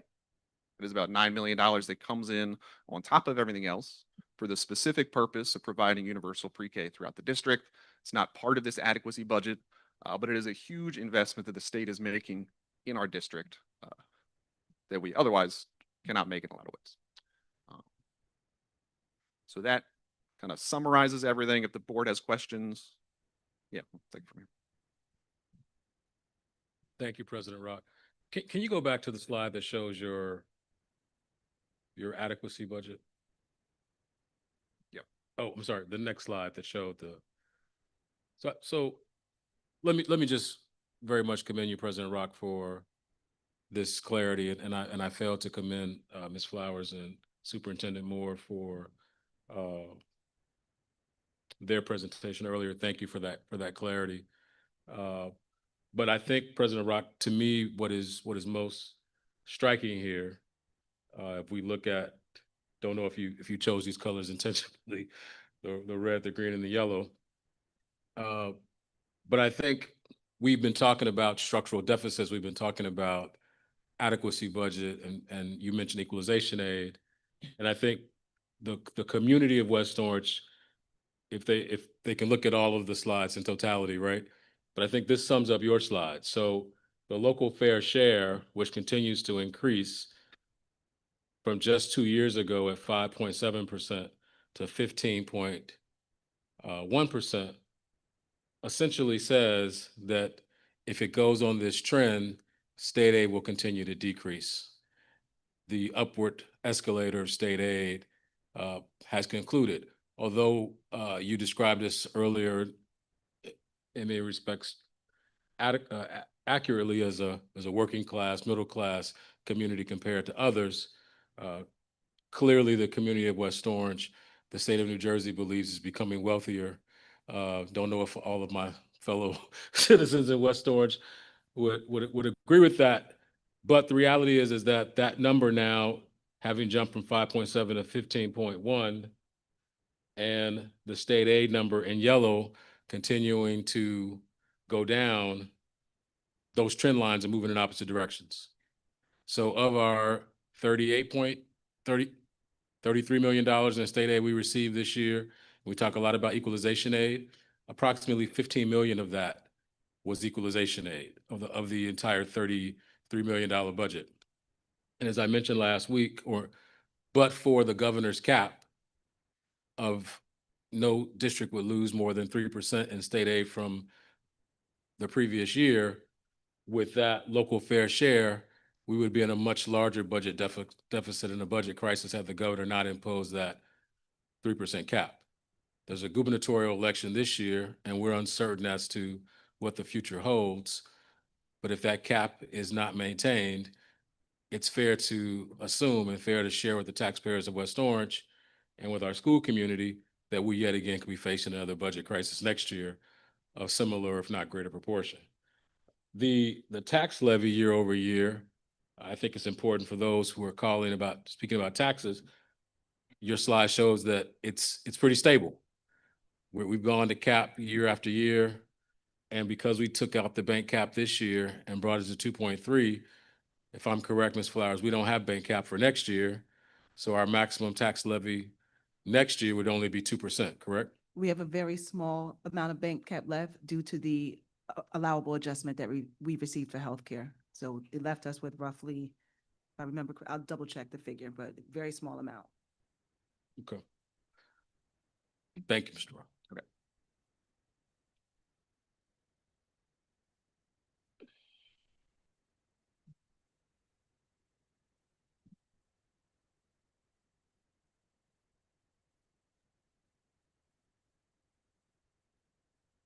I don't want to bore us with too many numbers. So last thing, I just wanted to, again, like I said, address some comments that came at the last board meeting or comments that came in through emails, just to provide some color on the things that we're dealing with and some responses to some suggestions and questions that people have made. So one, last meeting, we presented the middle school restructuring plan. Hayden, Mr. Moore also referenced today in our budget hearing. A few people have questioned or had concerns that we were going to some words people use were quote unquote dump kids into Edison. That would become the quote unquote poor school down the hill. That is not true. If you take a closer look at that presentation, we have carefully constructed the sending districts to those schools. The three middle schools will all be well balanced, both in terms of socioeconomic status and ethnicity and demographics. And so we are, as a board, very happy with the way that the administration has balanced the different neighborhoods in West Orange to ensure that no one is being kind of segregated off to one side. Also with the middle schools, we heard a couple people say that the cost savings didn't seem worth it. The cost savings were minimal and that it would be easy to find the money that we're saving for middle school transportation in other places. It's up to you how important you think that $500,000 or more is. But let me just put it clearly like this. We have already, as Mr. Moore demonstrated, gone through every other avenue of reducing spending. So if you want to take that $500,000 and put it back on busing everyone to Edison Middle School, that's equivalent to 5 to 10 additional positions that need to be cut. There is no other place to carve that from. So that's a value judgment. We've made the value judgment that we think the middle school reorganization is good on its face. It's good for students as a whole. Plus, it saves us money, and we think it's better to spend that money on the programs for the students. We always have a few people talk about the school employees health benefits plan, the quote unquote state plan for teachers and school employees healthcare. There's an impression that some people have that this would save us money. That's simply not true. If you compare the actual premiums for some of the plans that we have in district, we spend less money with our current provider than we would if we were in the state plan. Also, if you look over the last several years, the school employees health benefits plan has seen double-digit increases. Ms. Flowers referenced a 10% estimate for our premiums. The school employees health benefits plan had a 14% increase last year. It was more before that, and it'll likely be more next year. We did last year move into the SHIF, the school health insurance fund. That is a similar to the school employees health benefits plan, a pooled way to get health insurance. It allowed us to move into a pool of districts that have low usage to their claims. We did so with minimal interruption to employee health benefits, saved ourselves money last year, and also put ourselves on a more stable path moving forward. So we've made moves in that area, but there's no more moves to make. Another recommendation was that we negotiate different healthcare plans that would save us money. At this point, that's not possible or legal. The state of New Jersey passed a law, Chapter 44, back in 2020, that said these are the healthcare plans. These are the contribution rates for all school employees throughout the state. And until the end of 2027, that is not negotiable. So our negotiations team is not in a position to make any changes there, and that certainly would not impact this budget year. A couple people asked, why don't we plan ahead, budget for multiple years at one time? Two things about that. One, we plan and look ahead. We have long-range facilities, but there's always the uncertainty of what the governor will do. And so we can plan and we can kind of think about what'll come. But we don't know until February 27th what that number will be. And even if we knew, how do you plan for losing $5 to $10 million? Right? The plan ultimately is to cut things out of the budget, which is where we end up. But knowing 6 months ahead of time or a year ahead of time doesn't help all that much. There is some discussion at the state level to provide funding figures in 2-year increments. So we would know a year ahead of time what our state funding will be next year. That would help a little bit for planning purposes, but it doesn't change the end point, which is that we still have to balance the budget with the amount of money that we have. Also had a few comments that we shouldn't build our budget based on the unpredictable state funding. If we didn't have to rely on state funding, I would love that. I'd love to just say, here's our funding. We can raise the revenue that we need. But as you saw on the slide, it's a significant chunk of our funding. There is no way to replace that $30 million overnight. And so we have to budget for that, use the amount of funds that we get, and then deal with the consequences if the governor and the legislature cuts those funds. Another suggestion was to be more creative in finding ways to raise revenue. We talked a little bit about that and why some revenue raisers are non-starters for us. I think there's always a perception that we can get more ratables in town, and that's great for the town council. But the way our tax levy works is we have a number we start with, we get 2%, that's our tax levy. If there's a new business in town that contributes to the town council can get that, they can incorporate that into their budget. It does not change our budget in any way. It might change the way that the taxes are distributed on homeowners, but it doesn't change the bottom line of how much money we have. So we have the funding streams that were on the slide, and we have to deal with that reality. Similarly, people suggest going after grants and fundraising opportunities. We do go after many state grants. Many of the facilities improvements that we've done in the last few years have been funded in large part by the state to the tune of 40%. We have raised funds from corporate donors. If you've been to our football field, you see that giant screen out there, which was very pricey, did not cost us anything, because through the work of Mr. Moore, we were able to have Robert Wood, RWJ, donate that. But there is not grants and fundraising that's going to balance our budget or provide operational support for the long term. We raise money through PTAs, through booster clubs, and that's great for small supplemental funding. But just to put something in perspective, if you wanted to have an endowment that permanently endowed a teaching position, assume that teaching position is about $100,000, salary and benefits, assume that an endowment can spend 5% of its principal each year, that means you would need about $2 million raised in the endowment for one teaching position. Now think about all the positions we talked about today.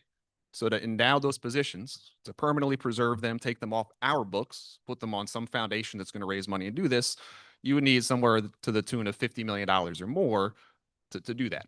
And now if you know some multi-million-dollar donors out there, you can call Mr. Moore.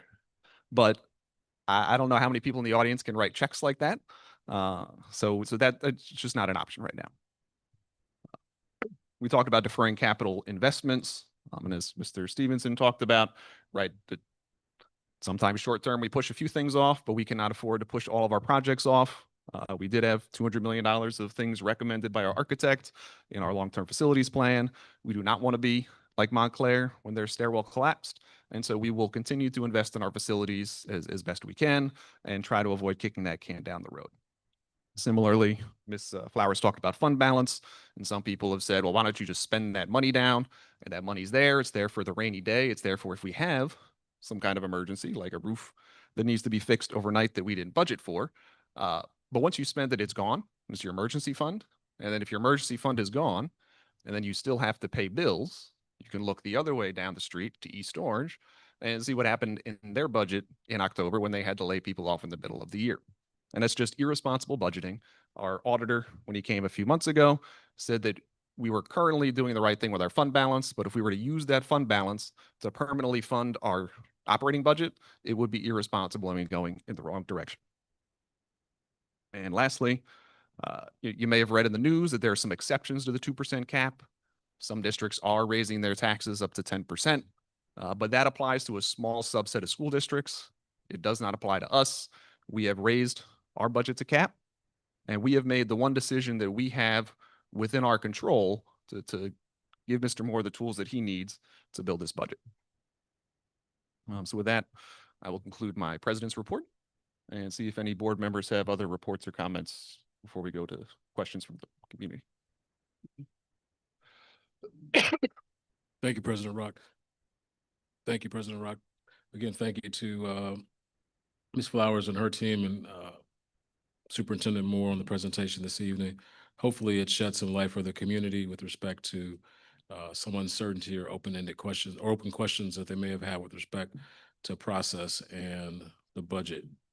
Generally, I'll make one request and yield the time in my report, Superintendent Moore and President Rock, just to ask if for the community's benefit and knowledge, particularly if we are looking at the reconsolidation of 6, 7, and 8 among Edison, Roosevelt, and Liberty Middle Schools, given some of the thoughts and opinions out in the community and some of the things that people have spoke about in their open comments. And Mr. Moore talked about parity in his report.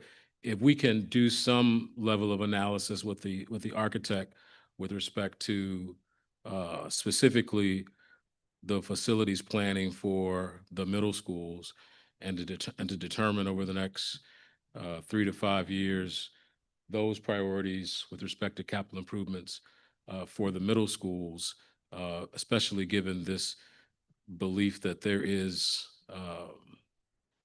some grand and great difference between the facilities of those middle schools, so that in fact the district knows from a parity standpoint with respect to facilities and how the buildings in which children be educated, that there is some consideration to creating that kind of infrastructure parity.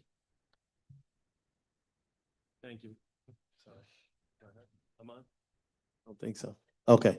Thank you, Mr. Stevenson. Of course, without a doubt, that parity also goes into us making sure there's equity to the buildings in terms of how they run or what they look like, or repairs to leaks and to windows and things of that nature.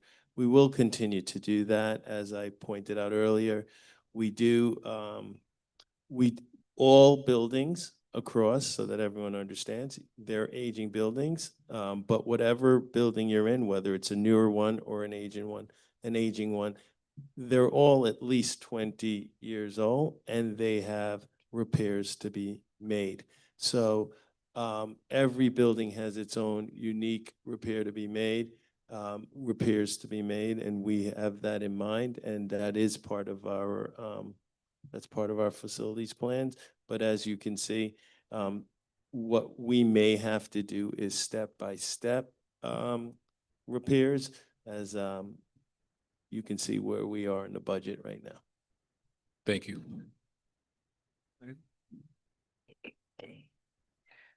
Good evening, everyone.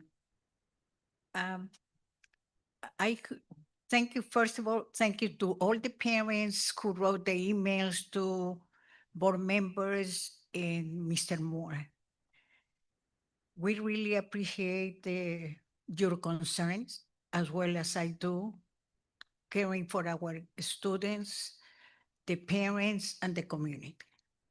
We understand that, really the situation that we are having. And I would like to say thank you, Ms. Flowers, Mr. Moore, Mr. President Rock, for the presentation. It was clear enough that, the major concern is the money. How do we allocate the money? And in this situation that Mr. Moore says, we are going to do it little by little. Because, it's where we allocate the money, we need the teachers. We need the students to learn and get the knowledge they need in order to succeed in life. And as well as the facility, because we don't want to put the students in danger. And that's another priority. What I will say is, thank you for being here today. Thank you for the support. And as soon as we know something, some grant, I know Mr. Moore, Ms. Flowers, we send it to the community, and we need to write the government to all the people who represent the government, so we can get the extra grants that we need in order to keep working the same way they did it for years. And thank you to all the board members who are here and the ones who are not present today for the extra work. It was a really, taking away hours of sleep thinking about, we hope that we can get it to all of you, because, we understand your concerns, and thank you for the support. Thank you. Mr. Ipton? Thank you. I'll start my Vice President's report with a few comments about my role as liaison to Town Council. So I've had several discussions with Councilwoman Castellino to talk about the parks near the schools, near the middle schools, as we reconfigure things. She has concerns which we are going to address. And I'm sure that by the time we get to September, we'll be able to address all the issues, and it'll run, I think it's going to run smoothly. And we're certainly putting in the time and effort to make that happen. When I went to the town council last month as liaison to tell them that we could not support the leaf blower amendment, and President Rock was on board with me.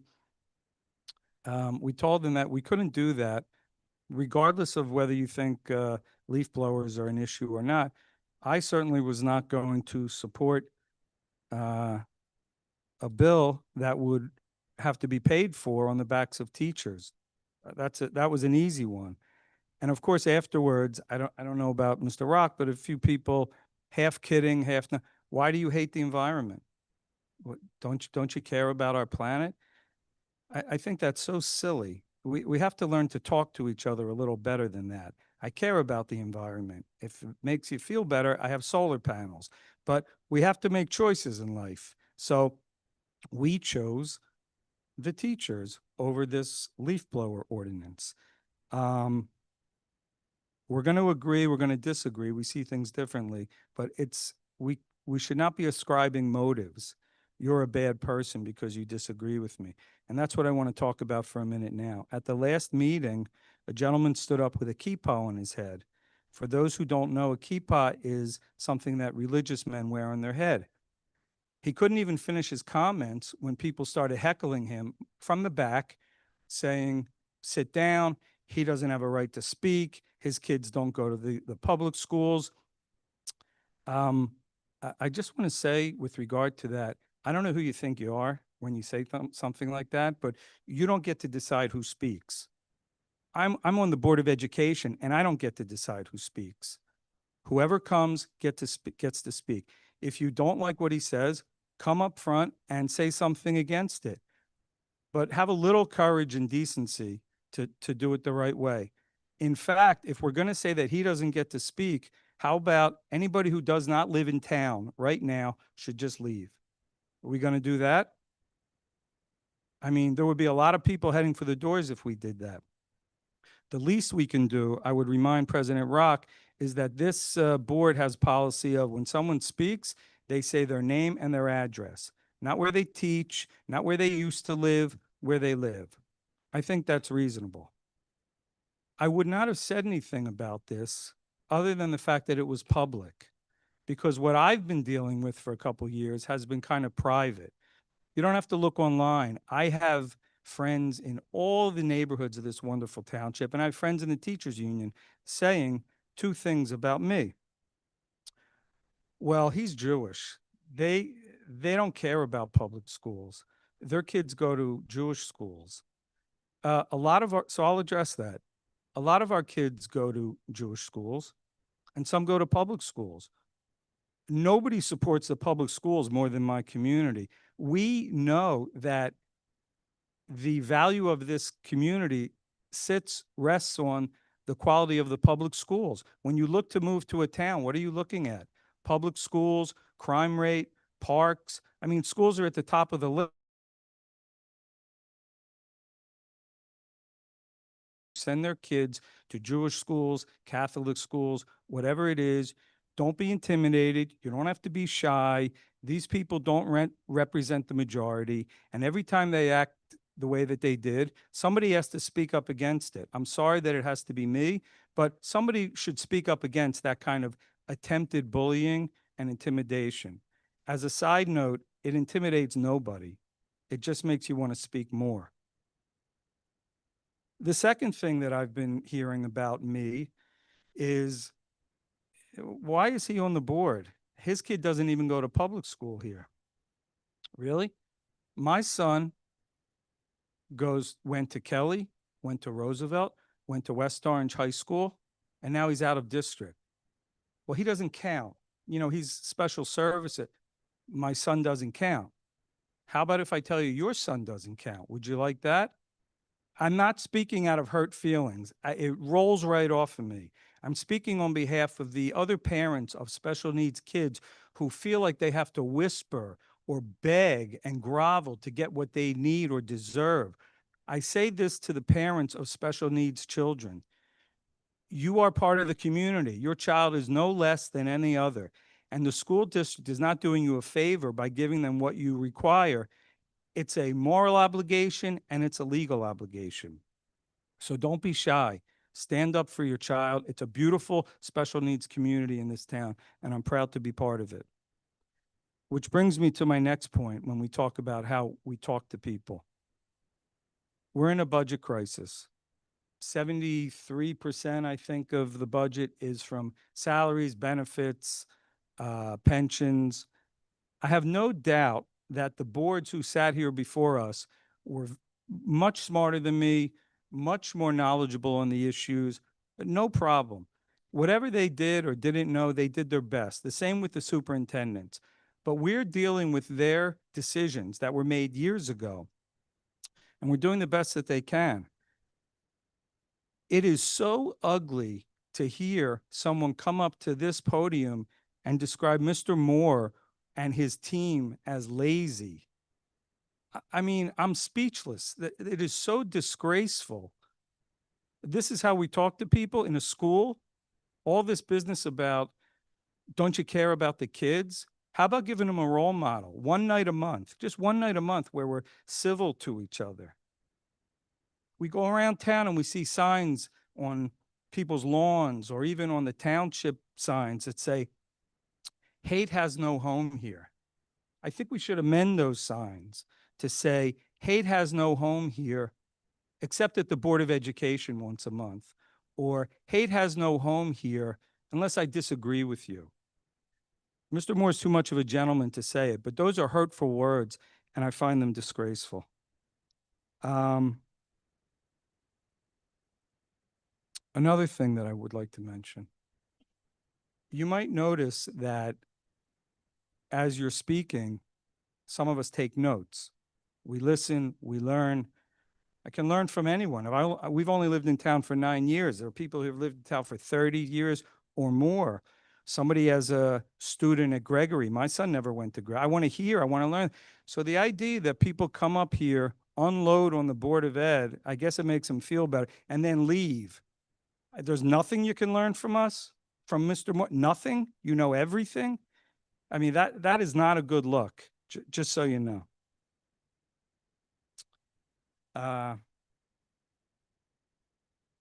The other thing that was said, and then I'll wrap it up, is you're doing the easy things here. It's so easy to cut people. This is not easy. We don't enjoy this. Nobody likes being the bad guy, but we have to be adult about this. There's no more money.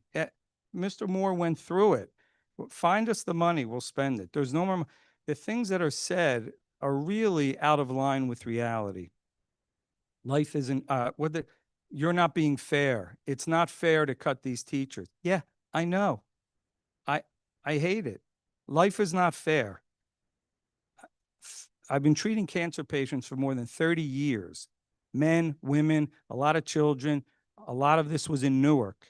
I don't need lectures on that life is not fair. I know life is not fair. We're doing the best we can. And I can assure you, you replace us with 5 others, new superintendent, everybody new, and the cuts would have been way worse than they are now, way worse. And we're already seeing what we can do to mitigate the financial shortfall for next year. So everybody here is working on behalf of the children, on behalf of the teachers, and on behalf of the taxpayers.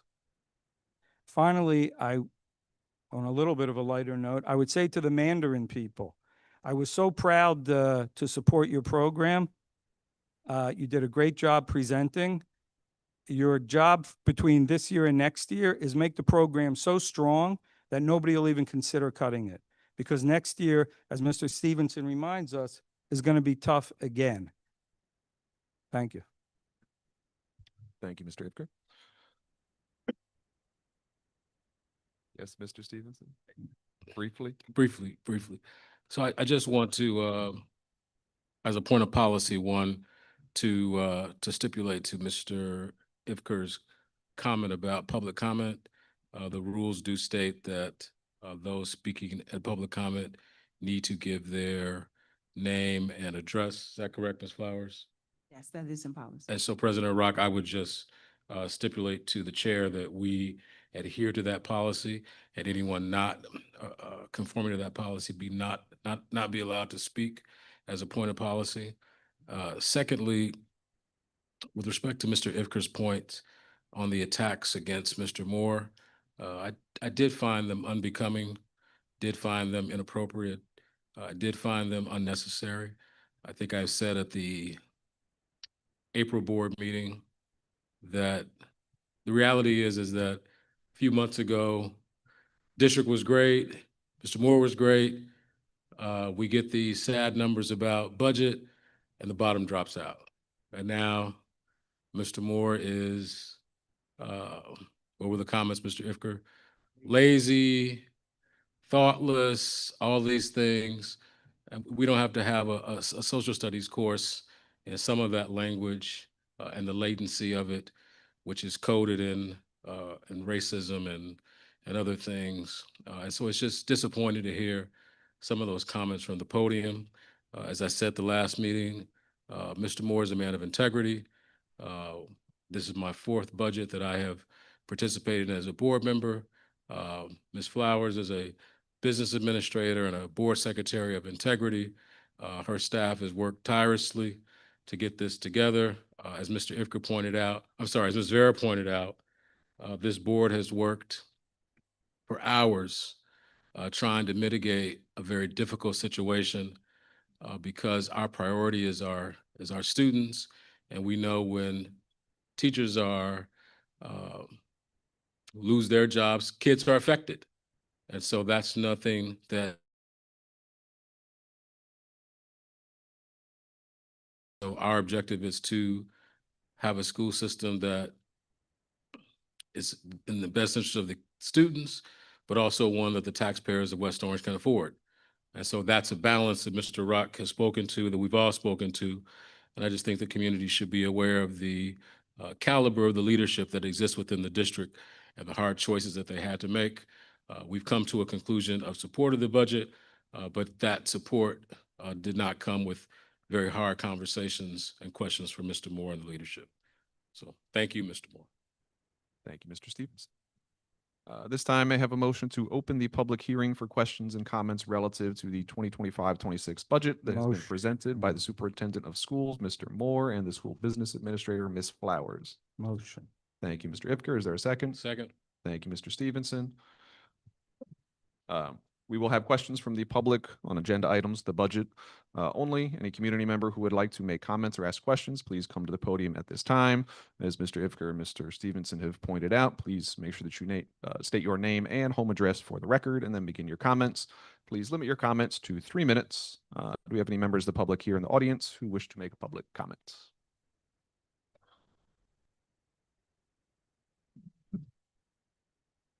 Hi, everyone. My name is Josh Goldbarb. I'm the president of the WOEA, and I live at 10 Nance Road in West Orange. I want to start by, again, like I did last week, recognizing the hard work that Mr. Moore know from our private conversations that this was not something he addressed lightly. I also want to thank Ms. Liz Veneziano, the head of HR. She has been working to fill vacancies that were the result of retirements and resignations, with some of those who were let go due to eliminated positions, and we appreciate that. I understand that the district might be facing budget constraints. I am wondering when the public budget meetings took place. Did they happen? I was informed today from the presentation they seem not to have, because they're supposed to take place. Previous iterations of the Board of Education had these meetings. Where was the public input on the budget before it was presented in March? Board policy states that the board shall provide for community input during the budget development process. And while I applaud Mr. Moore's outreach to the community, that was after the budget was developed. The town council is currently working on their budget, and they have had their public budget workshops and have published each draft version of their budget. Why haven't we done the same here? We are being asked to believe your words that there is a deficit, and I don't doubt it. But that's not good enough. It's not that I don't trust the board, but I believe in the policy of trust but verify.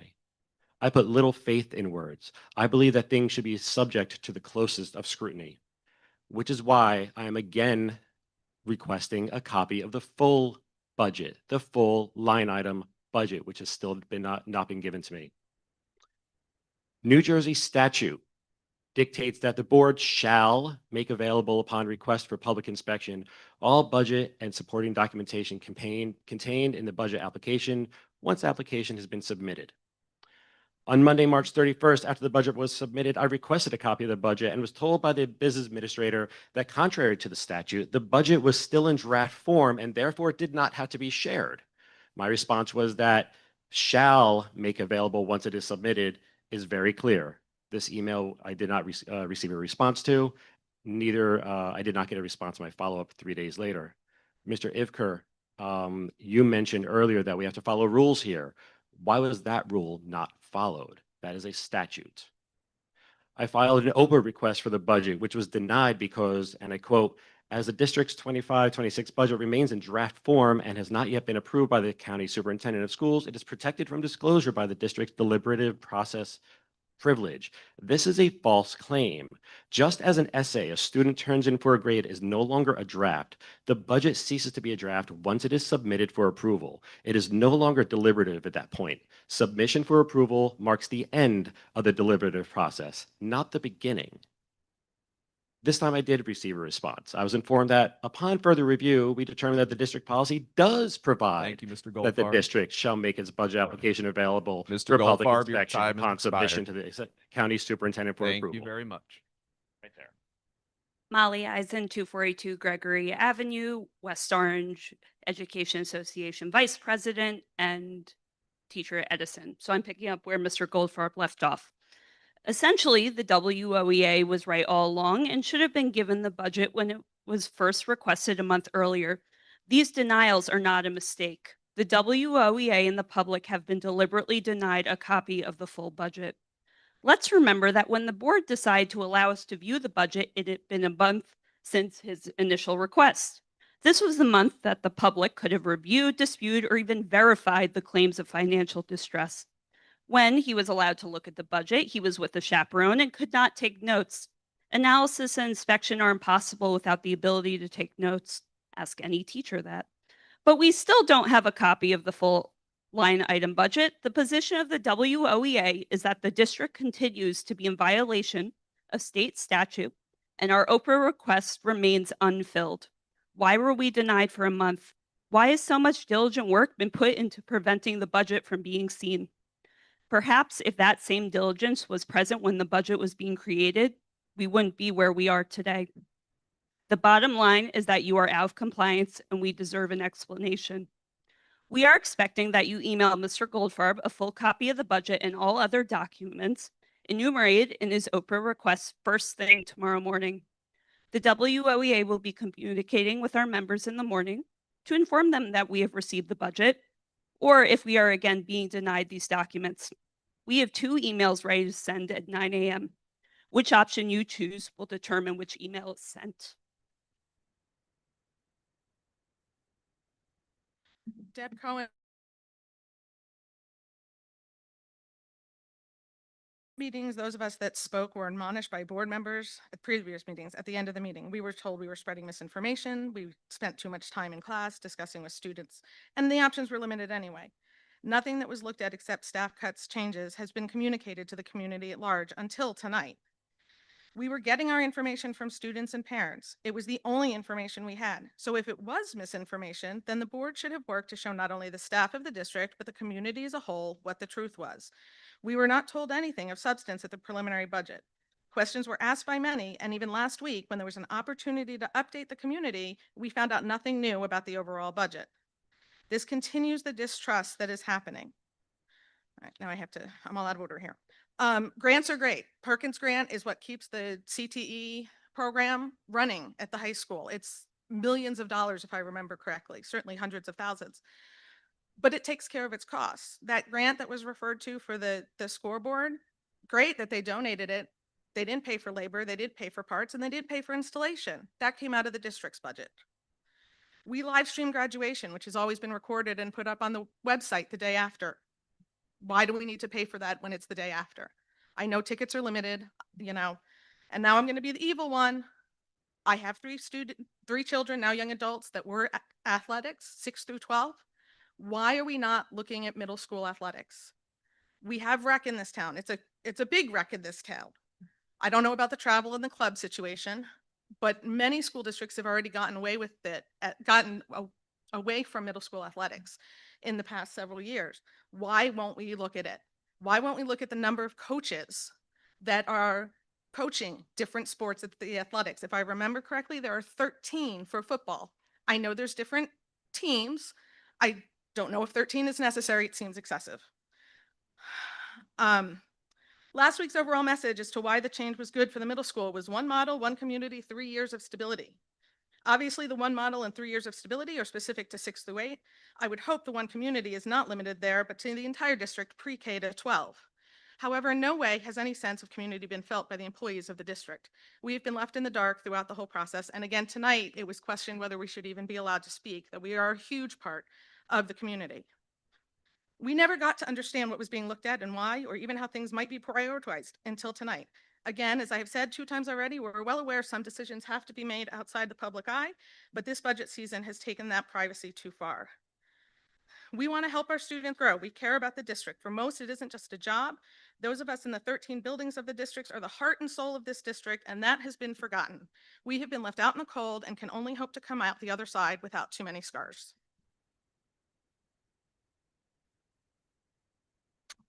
Hello again. My name is Lisa Rodino. I live at 121 Liberty Way, Roseland. I am a teacher in West Orange for 20.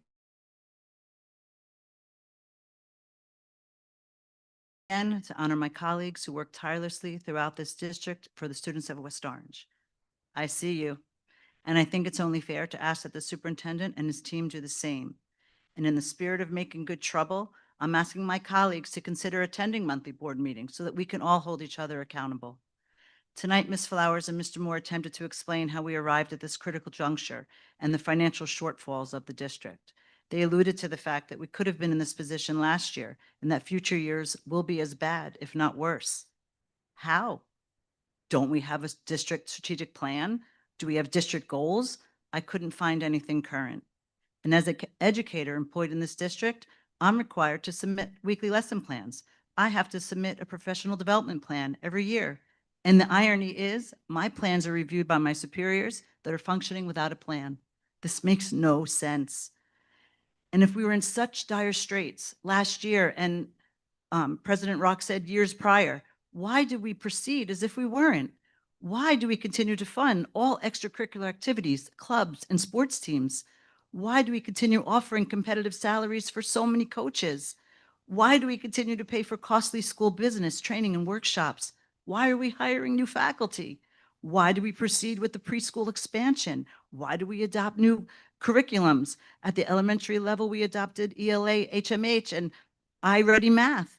When the presentation was made for the ELA, it was told to the board and the community that grades 3 through 5 met or exceeded the state expectations, but we went ahead with a new program anyway. As an educator, I'm expected to always be prepared to know my intended outcomes and to differentiate while I'm monitoring and adjusting to meet the needs of my students. And as an employee, I expect that the superintendent and the Board of Ed are monitoring the needs of the district as well. And this includes our finances. Nothing is free. Programs adopted with grants or ESSER funding still had costs associated with them. Programs require locations. The preschool includes 11 sites. They require busing, professional development, instructional rounds, coaching, data analysis, curriculum writing. All these costs add up, and they are not free. As a former curriculum writer and a member of the Curriculum Council, I will tell you that curriculum is difficult to find. It's difficult to find. Some teachers never use it, and curriculum writing varies greatly between every department. Not to mention the fact that curriculum costs this district a ton of money. I personally have written curriculum that was never posted. I've also been paid thousands of dollars for curriculum that I wrote that was rejected and not used. I'm one person. I don't know how many other members of the community can say the same. I'm out of time. Thank you.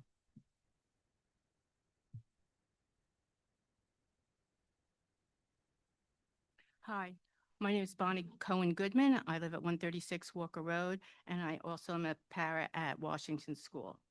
First, I would like to comment on a remark made by Dr. Bryant at last week's meeting. I'm sorry she's not here. Dr. Bryant chastised the public for only coming out at this moment. The board meets on Monday night once a month. Why isn't the public present? It is because the public elected you to take care of the business of perspective, you have failed to carry out your mission. In a district of 13 schools with an operating budget of a Fortune 500 company, is it prudent to only have one meeting a month?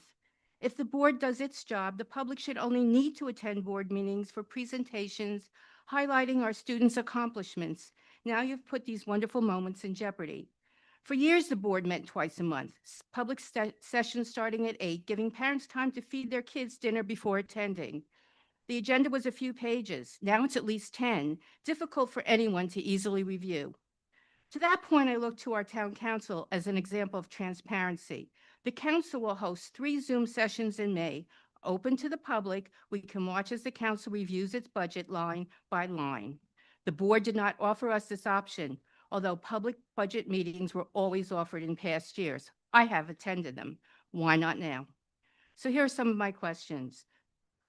On what budget line does it show the amount of grant money received from New Jersey for the universal pre-K?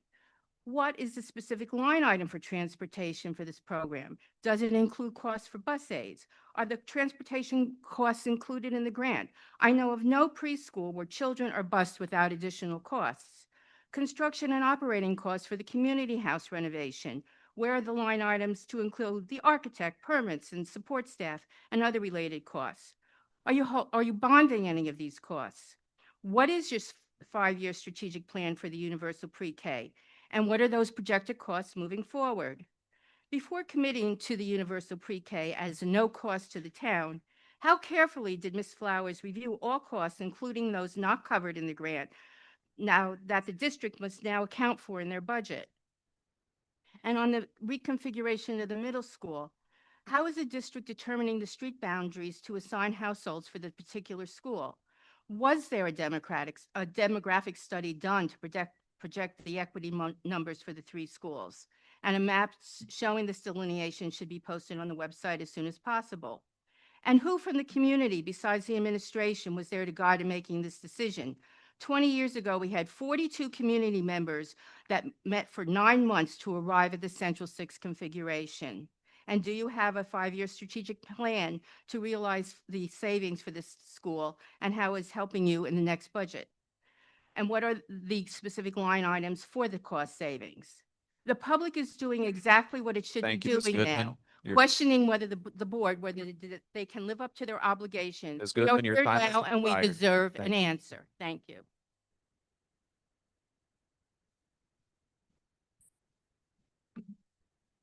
All right, before Tanya turns that machine on, I do need to just respond to Robert's comment. Mr. Wecht, could you just introduce yourself and then your time will begin? Thank you. I stand before friends. Address.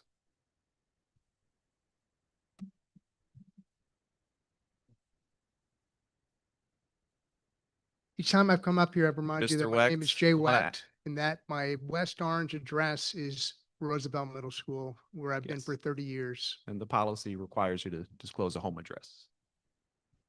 Oh, I live at 137 DeForest Ave in East Hanover. Well, thank you. Continue. I've told you too, that means that I've been around the block, and proudly I can say that that block is a West Orange one.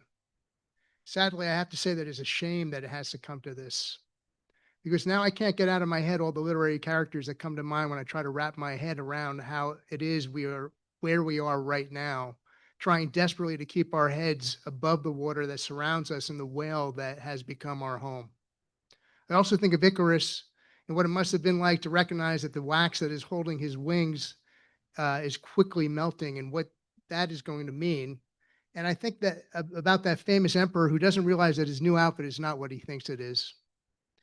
These ruminations always end up in the same place, though. I've become less the Nick Carraway to your Gatsby and more the Jiminy Cricket to Geppetto's favorite son, a story I alluded to near the beginning of this speech. Yes, I've become that caring, nagging voice that keeps you up at night. No worries, though. I'm up at the same time you are, and I'm the one wondering what we're going to do about the hundreds of kids running around in our parks with nothing to do because nothing's been put in the place of the middle school sports program that may be gone. I assure you, I'm up at night thinking about the beautiful children at Washington Elementary, a Title I school like Hazel and Kelly, who serve West Orange's most vulnerable students, and what their future is going to be like when so much has been taken away from them. I'm thinking about Edison Central 6, which will be no more, and how that is going to affect our town. Yes, you don't have to live in West Orange to consider it your town. Stand up and teach over 2,500 West Orange children in the same room, in the same building for 3 decades, and I promise you, you're home. My first decade here, Edison was a 6, 7, 8, and I saw what that did to the town that I love. And I saw too how making it a Central 6 turned it into the great equalizer, that which it will be no more. And here's another thing. We, of course, need to teach these grades, but preschool, we don't. So it just needs to be explained to me why all the other children have to suffer, because we're also going to have an unsustainable program not required by the state. And I'm thinking too about those classes of 30 in our middle school starting in September with a skeleton crew of teachers teaching grades they've never taught before, all so that they and their students can help put the dirt back into an $11 million hole that seems to have appeared out of nowhere. Anyway, my time's up, almost up. So let me just say that transparent is something that you are, not something that you say you are. My speech back in March mentioned the affection I have for the people who are in front of me. That hasn't changed. We've broken bread, we've enjoyed a cup of coffee, and most of you have been in my classroom. We have another month and a half until school ends. You're welcome to come visit me in my West Orange home whenever you're available. I'll leave the light on for you.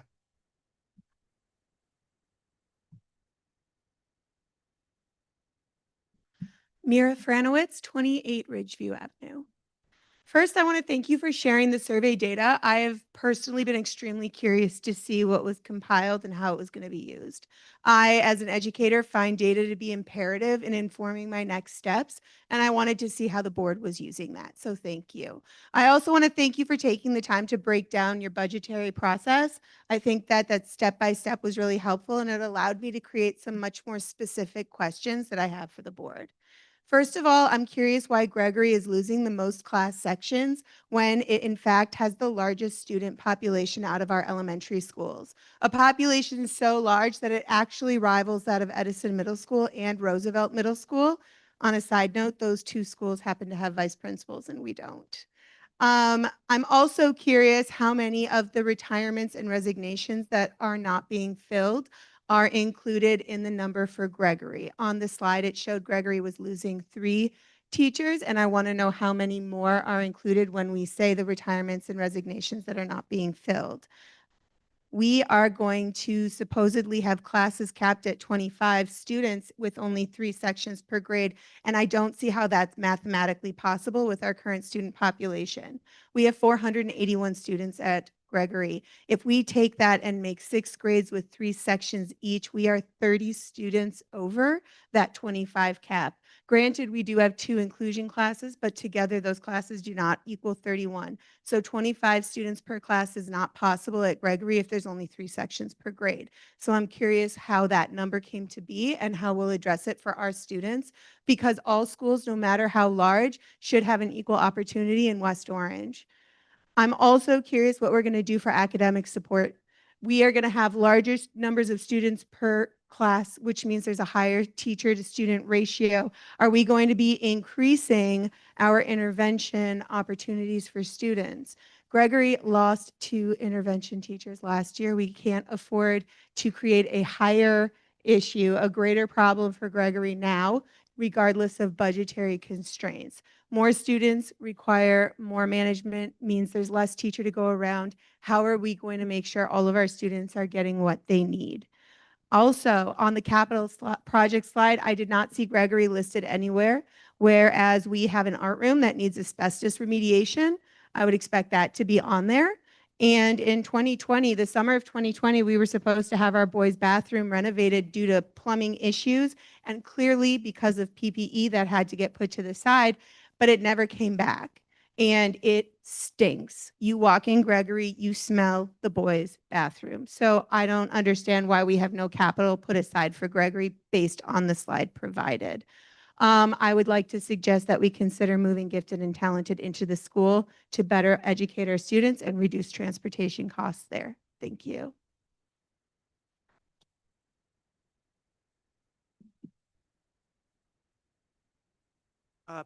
Adam Kramer, 20 Moran Road, West Orange, New Jersey.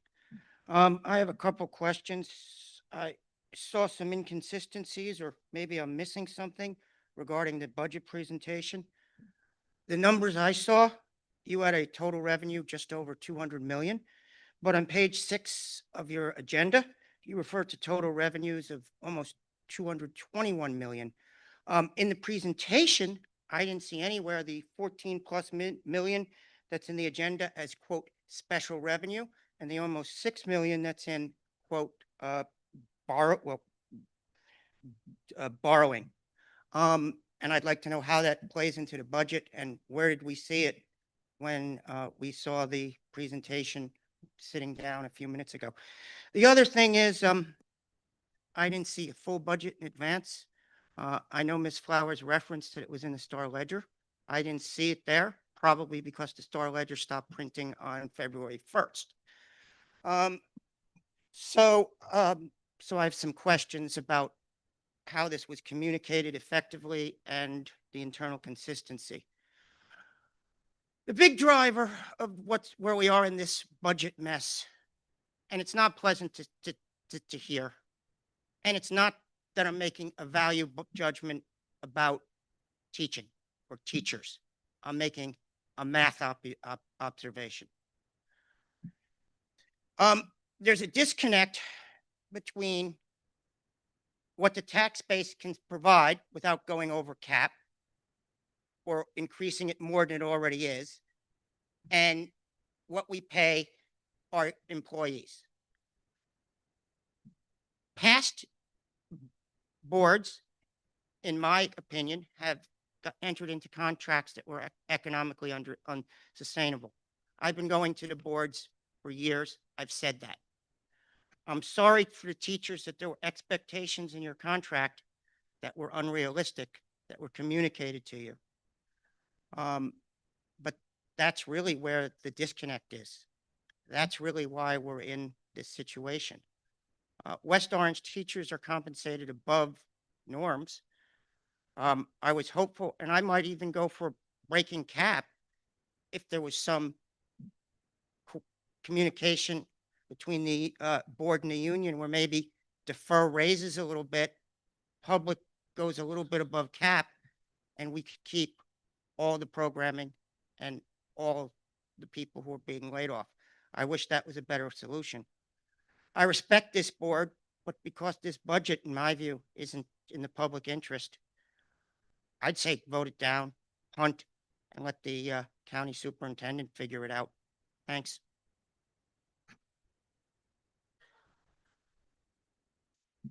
Good evening. My name is Emily Pease. I live at 8 Harvard Terrace in West Orange.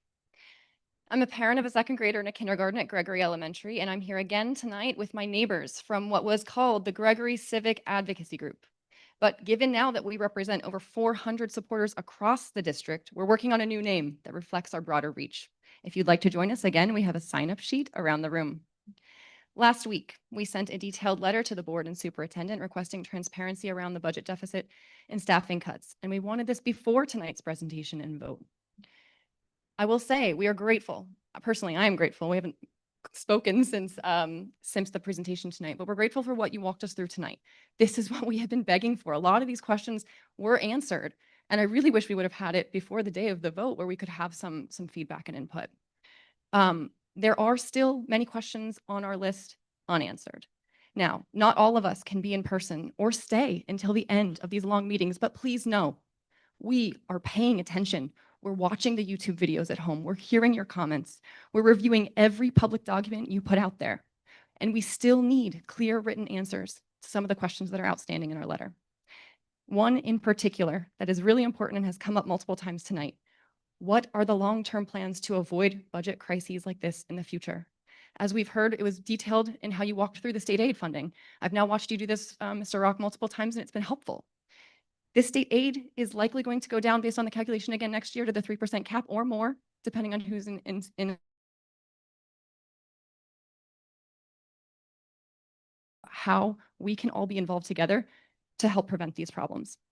In fact, our group, as I said last week, we are ready to advocate to the state, help arm us for what we need with presentations like this so we can advocate for this at the state level.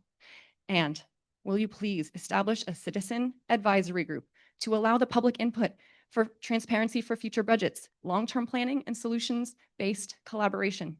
Let me be clear, none of us wants this level of oversight to be necessary. But this year's budget deficit and the scale of the cuts have made it clear it is necessary now. We need change, and we need accountability, and we need partnership. This district has a history of collaborating with the community to get things done. Just look at the successful push to establish the public pre-K program, which included strong community input and advocacy. We are here to rekindle that spirit of collaboration with urgency, purpose, and the hope for real results. Thank you.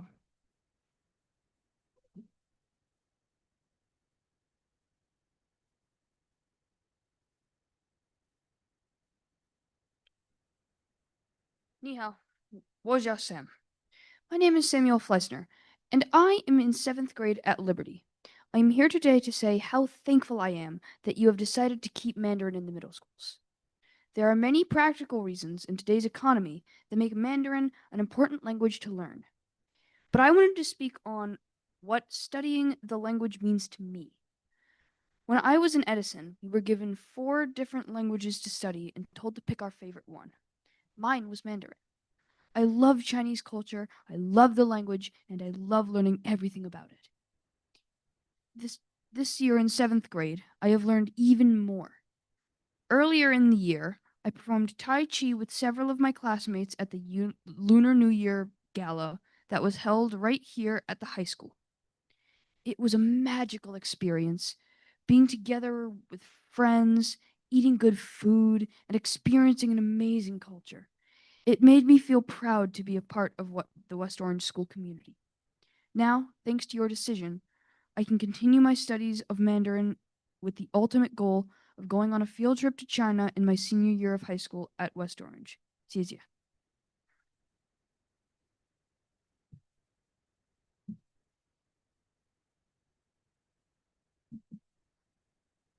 Hi, my name is Larry Weintraub. I'm at 76 Cobain Terrace.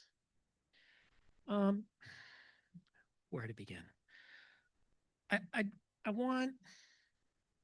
We've heard a lot of anger and outrage from many people here today, and I think it's just a reflection of the frustration that everyone feels that we're in this position. And I think, you know, we all know that all of you up there and all of the teachers here all want the best for our students and for our children. And I think I consider myself a well-informed person. And I have spent the last 6 weeks trying my best to understand where we are, what the outlines of what might be possible are, so that I could get up here and say something useful to you that might be of input to the actual budget details. But that information really isn't there. At least until tonight. And so I'm not angry at anyone. I'm just upset. And I hope that we have 12 months until we have to do this again. And as many people have pointed out, there's no cavalry coming over the coming over the hill. We're the cavalry, right? We have to fix it as a community. And so I'm really hopeful that in the next 12 months, we can take a much more collaborative approach where, you know, we get out ahead of this train and work together. I remember prior to this series of meetings, the last time I spoke here, right before I spoke, you spoke, Mr. Rock, about the importance of civic education. And, you know, this is an example of where we have to do it. We have to be a community and solve our problems together so that we're not up here wondering why decisions are being made, questioning each other's motives, and speaking with anger. The world is a very angry place right now. You know, certainly the whole country. And we have an opportunity to do better by our children, to really work together as a community where we have the values of education, of truth, of civic community. And it's vital that we do that with respect for each other. And I appreciate all of the work that everyone in this room does and gives their time to. And I'm thankful and grateful for it. And everyone who's spoken here wants to help. They want the best. And so I ask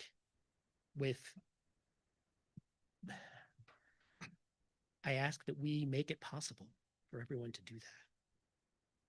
Thank you. Thank you.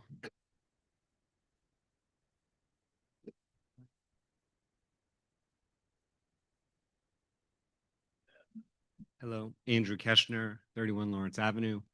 In the vein of some other comments about thinking ahead and planning for the long term, I actually just have 2 basic questions.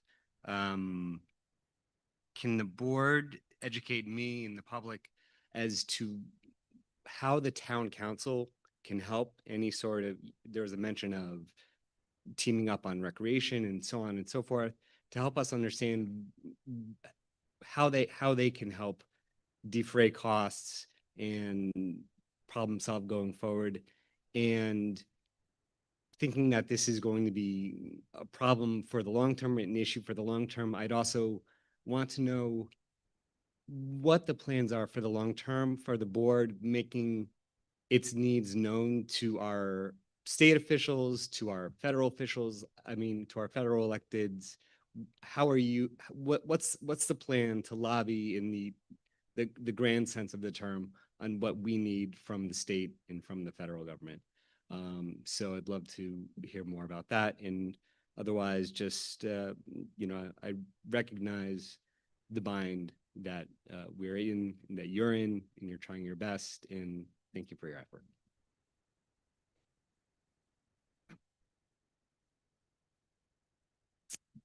Good evening. My name is Leslie Turner, 5 Club Boulevard. I'm speaking tonight as a parent of 3 Gregory students and a member of the Gregory Civic Advocacy Group. This group came together very quickly because we have so many questions and we are very concerned for our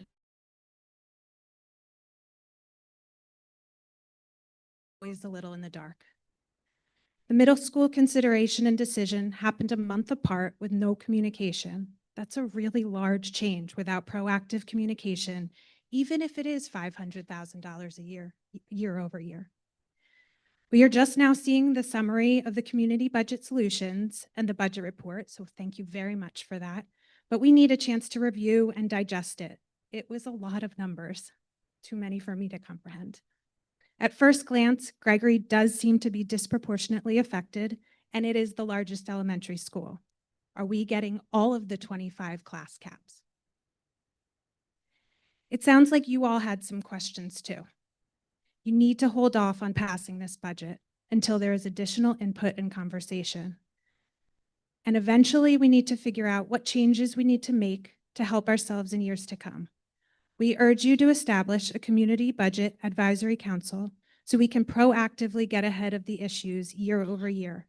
We could help you push a referendum through, as it will definitely need community support.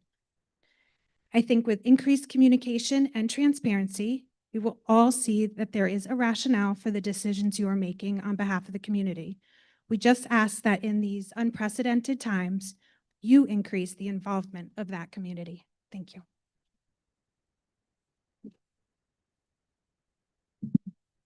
Hi, good evening. Will Donahoe, 84 Cobain Terrace. I'm part of the Gregory Civic Advocacy Group. Thank you for clearly taking this time this past week to address our concerns. Our group's letter, signed over by over 400 parents across all of the schools in the district and community members, was received clearly. Tonight, I want to speak in support of greater transparency and shared advocacy. We've heard from the district that costs are rising faster than revenue, yet federal proposals, including the proposed White House budget released this week, would flatline special education funding and cut support for ELL or English language learners. My mom was a public school ELL teacher for over 20 years, so I know how vital and vulnerable those services are. Clearly, West Orange has grown rapidly in recent history, but we haven't built a new school building in years. Our infrastructure is aging, class sizes are now, as of today, rapidly growing, and our resources are apparently permanently stretched. The simple truth is this: we need more revenue, not just cuts, but a serious collaborative effort to bring in what's needed to serve every student. And I know that you are all doing your level best to address this. I can see that very clearly. Thank you. But we as parents and residents are ready to advocate alongside you for funding, for state support, for sustainable solutions. But we need your continued transparency and trust to do that. Keep the information flowing to us, and we will keep showing up. If you are here tonight and you want to stay involved, please sign up at the end here or visit wo4.com to learn more. Thank you.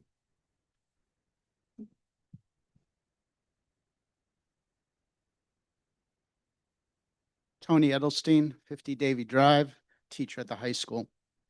Over the course of several meetings, several board members have criticized community and staff members for making allegedly erroneous claims about the budget. But had the public been presented with the detailed info presented tonight, there may have been less criticism of the board and administration and more informed commentary by the public.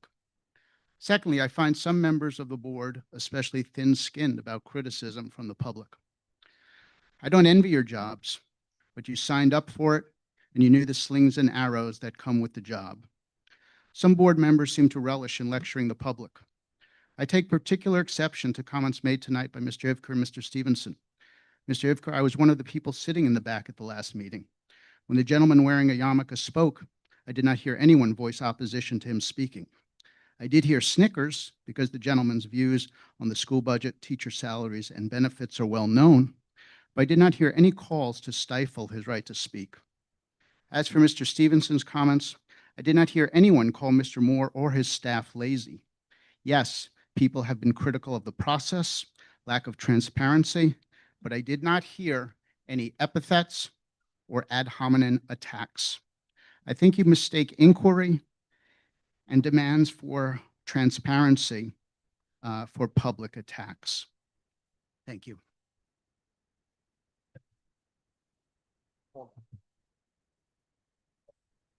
I'll go first. Hi, good evening. My name is Eric Fritsch. I live at 37 Fairview Ave. I almost never get to go to these meetings. This is the first Board of Education meeting I've ever been to. I started work at 5:30 this morning. I finished at 8 p.m. I rushed home, tucked my kid in, and I came here.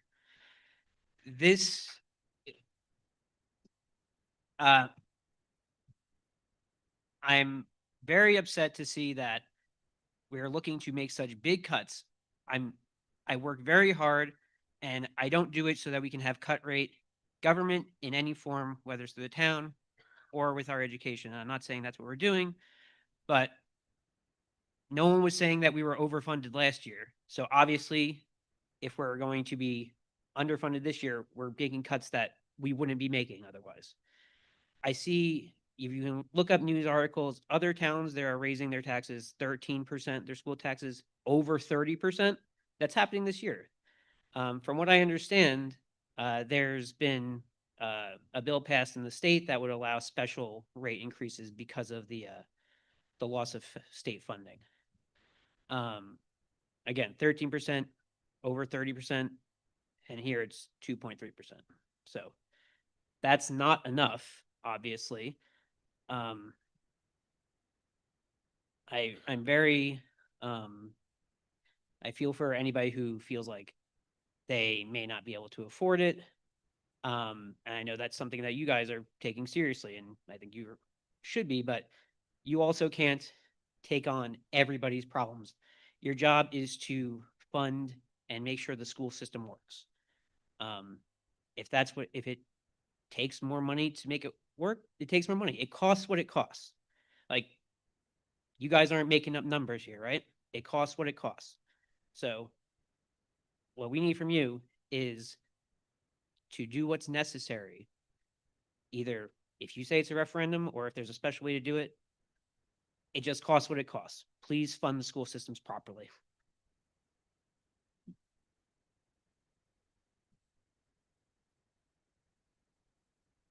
Hi, Alex Barron, 25 Dale Drive. Just a few comments that I wanted to make. Hearing from Mr. Moore and Mr. Rock, the vision of, with no pun intended, no pay to play for sports. I appreciate that vision for the district, that we are economically diverse and those are practices we need. And I appreciate you sharing that that is part of the vision. The other part of the vision that we need is what are the long-term revenue growth opportunities, because we can't cut to growth. And we say that as people who are on your team also, whether it's parents or teachers, there is not enough to cut that will get us through what I think everybody who spoke about the budget tonight said were inevitable continued opportunities for cuts next year. We are going to be back here. We cannot continue to look at cut opportunities. For the year, we need to be looking at opportunities for increased revenue. And I'm telling you, we don't have all the answers. And with that is the need for that level of transparency where we can. people have showed an additional interest in being involved. And I think that's where you've received a lot of emails lately of, here are some ideas. And the response tonight was, this doesn't work and this doesn't work and this doesn't work. We hear that, but we need to know these things so that we can be more involved. And the last thing that I want to end on, I can't speak for the intention of the members who spoke about teachers who may not live in districts speaking at meetings. I can't say what your intent was, but I can tell you how I perceived it. And that is that you don't want to hear from teachers at these meetings. And we need to be on the same team. I am a resident. I live here. I want teachers who don't live in town to be able to speak here. And the enforcement of a minor policy of say your address, the perception of that was that you didn't want them to be heard. If that's not the case, I'm happy for you to correct that. Thank you.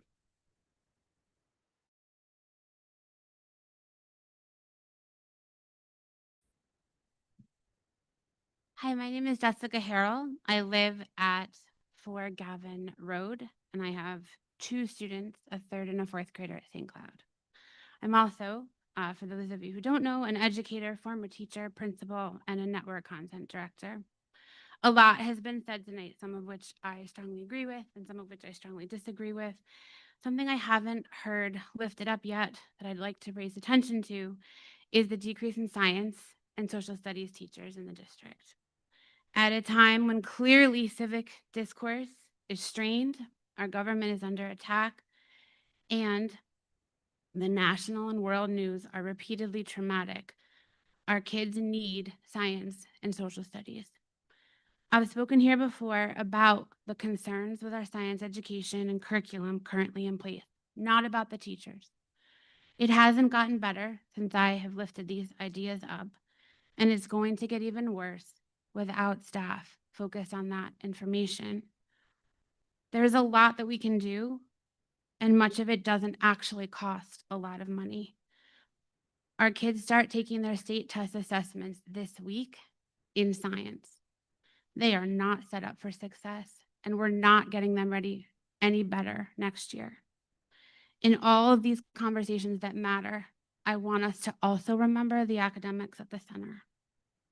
Separately, completely, totally different. I'm on the Diversity Council at St. Cloud, and next week on May 14th, we're hosting 18 local children's authors on our blacktop. We invite the entire community from 4:30 to 6 to come and join us. Pyrrhus Paletas will also be there, so if you're not into books, you've got to like ice cream. And we hope that we can center some of that joy across the community on our blacktop next week. Thanks. Buenas noches, Virginia Soler, 86 Cherry Street, Virginia Soler, 86 Cherry Street. I have only 2 things. You are the real numbers. In Washington school, no, it's only 2 people is fired, it's 4. No. You said We brought back people. Oh, okay. And the other thing is, you have the number for repair the school for the air conditioning heater, and the bathroom is not work 100% any bathroom for a long time. And thank you.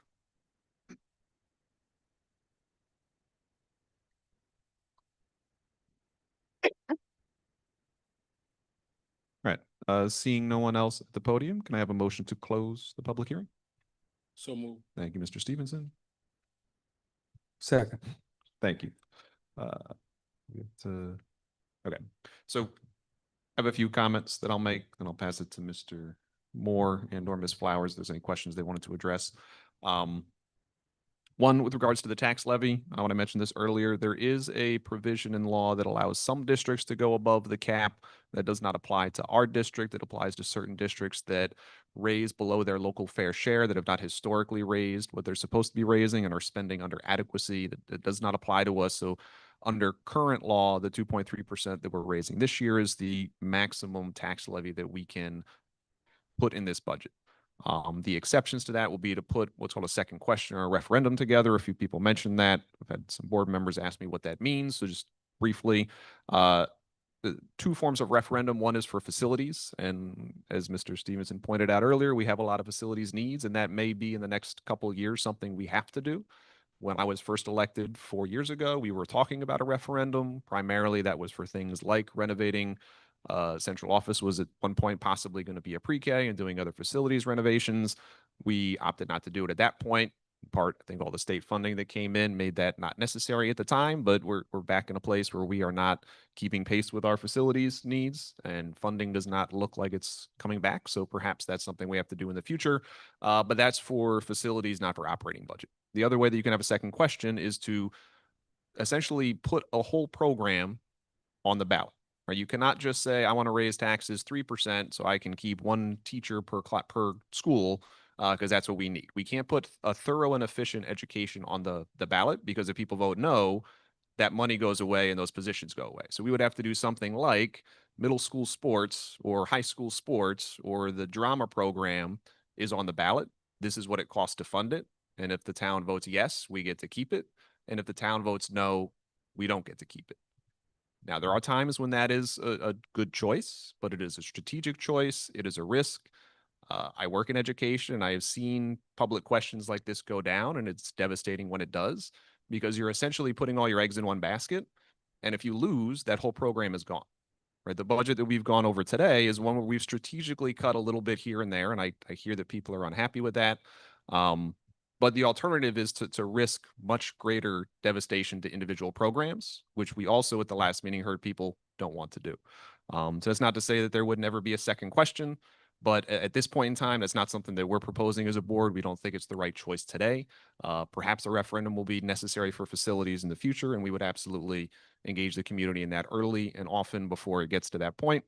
Because knowing the way taxes are in this community, while all of you may be eager to support that, there are many people who received a larger tax bill as a result of the reassessment who would be very eager to vote against that. I don't know how many of you are on the Facebook pages in town, but I can just imagine what that conversation would be like. There was a question about when the budget was advertised. As Ms. Flowers said, it was advertised online in the Star Ledger. No, it's not in print anymore. But because of that reason, we're allowed to advertise it online. We did also ensure it was posted to our district website at the suggestion of Mr. Stevenson. We ensured it was part of the pop-up. So the moment you went to our website for the last several days, since the middle of last week, it says it kind of right in your face. This is where our advertised budget is. So if you've visited our website in the last several days, you should have had no problem finding that. But in the future, if you can't, I would encourage you to reach out to Ms. Flowers, and she can send you that if you need it.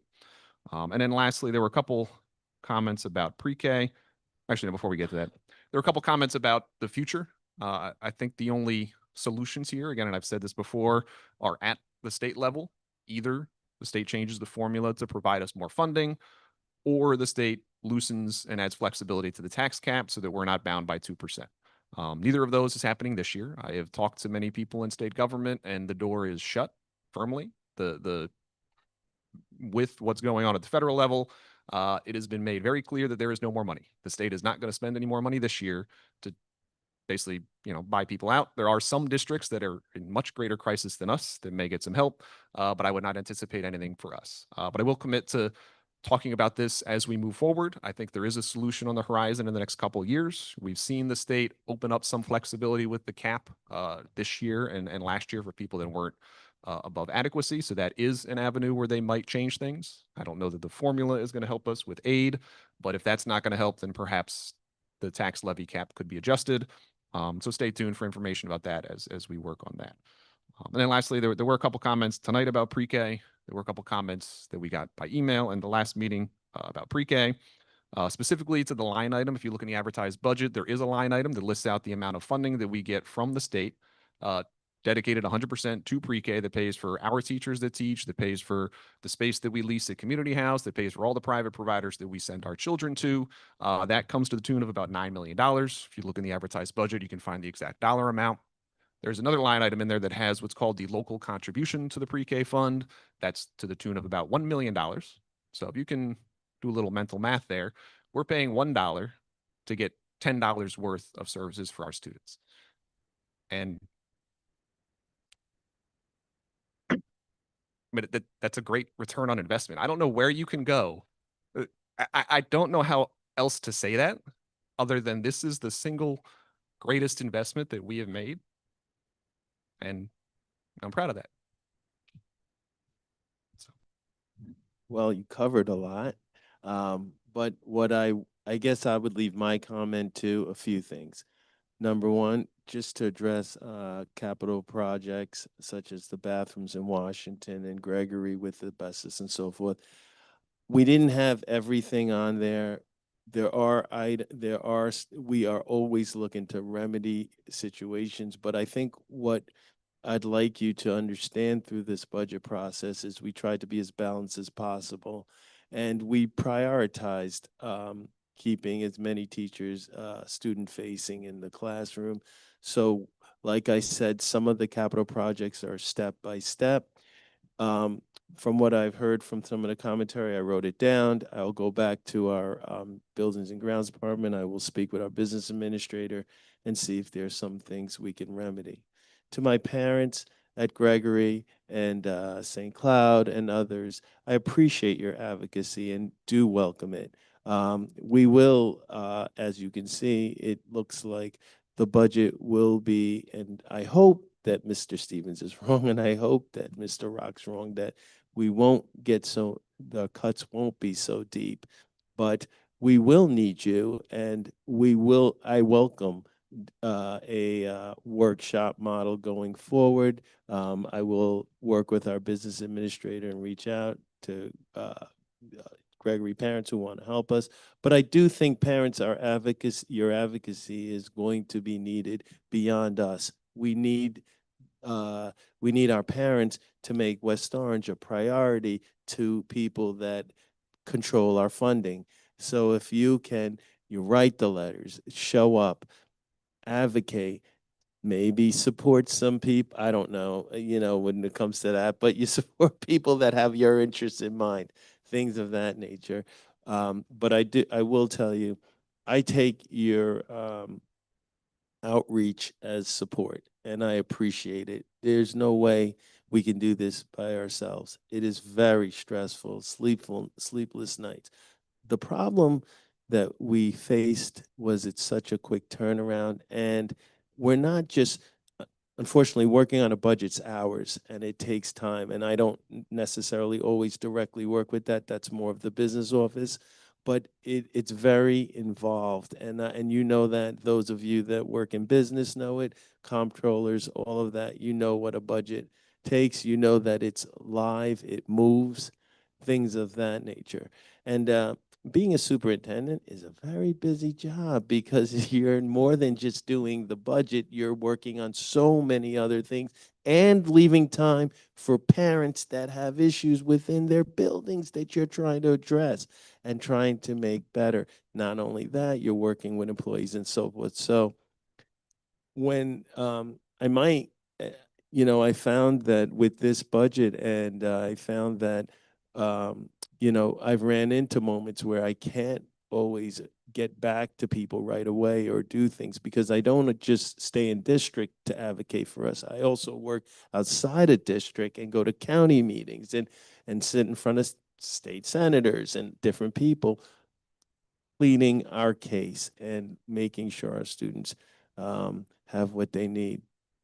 And as far as digging deep and cutting into student experiences that are outside the classroom, such as co-curriculars, whether it be club, music, athletics, very valuable time that students spend in those programs that teach life lessons that they can that they keep with them for life.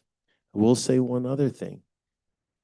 Knocking athletics isn't the way because there's no other, think about it. The athletics provided last year over $6 million in scholarships and opportunities for families that are real in our society, whether we want to admit that or not. It's real. And students are given other opportunities like going to schools they may not have applied to unless it was through athletics. So there is no devaluing any of those programs. They all have its worth, not just the students, but the families as well. Fiscal worth. So there's importance all around and in everything we've done. The best we tried to do today was we tried to balance it. Yes, it wasn't great, and we all walk out of here not so happy about what was taken, but we've all sacrificed a little bit here today because the budget had to be spread around. Didn't want to do any of it, but we had to do some of it. And when we bring programs back, we do have, it's one pot. You have to take away from another. That's hard for people to comprehend. And we say, no transparency. You didn't see it. I didn't see it. Okay. We'll work towards that. We'll let you see it, but it won't change the fact that it's one pot and you have to work within that one pot. And what we try to do is prioritize the kids, prioritize the student experience. It's the strength of West Orange. When you leave West Orange, I would like you to leave with the impression that you were home for our students and that you want to return back here. And I want our parents to say to their other friends, like, oh man, my kid has a great experience in West Orange. They meet all kinds of different people. And then they'll be able to translate that into any global situation they're in. Because West Orange, by default, gives you that type of strength. This is a great town, but it's very large in population. And it is very expensive to maintain what we've been used to. However, I'm not trying to drop our quality. And I am trying to maintain what we're used to. But that might have to become creative. And it may not be able to be done the way we've always done it. And that's the hard part, change. I know that. But I promise you, as we go through the change, I will be there. I will work with you. The team I have will work. We will try to support the students, the staff through the changes and try to keep up a quality education and keep maintaining an inclusive community. But like I said, parents, thank you so much for your support. Thank you for advocating, and we will look towards the future to do a better way of seeing how we can implore your suggestions, your help with as it pertains to the budget. All right, thanks. Thank you, Mr. Moore. Is there anything, Mr. Appreciate it. Mr. Stevenson, anything? No. Mr. Ivker, anything? No. Ms. Vera, anything? No. Okay. Just a few comments in no particular order. I was jotting down notes, listening to the speakers. So to begin with, I don't know what the lady's name was who's part of or in charge of the Gregory School program that doesn't have a name. But is that you? Yeah.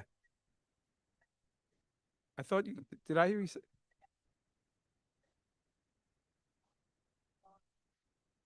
Okay. So, right. So we get a lot of emails, as you can imagine. I just want to tell you, keep up the good work. You're doing a great job.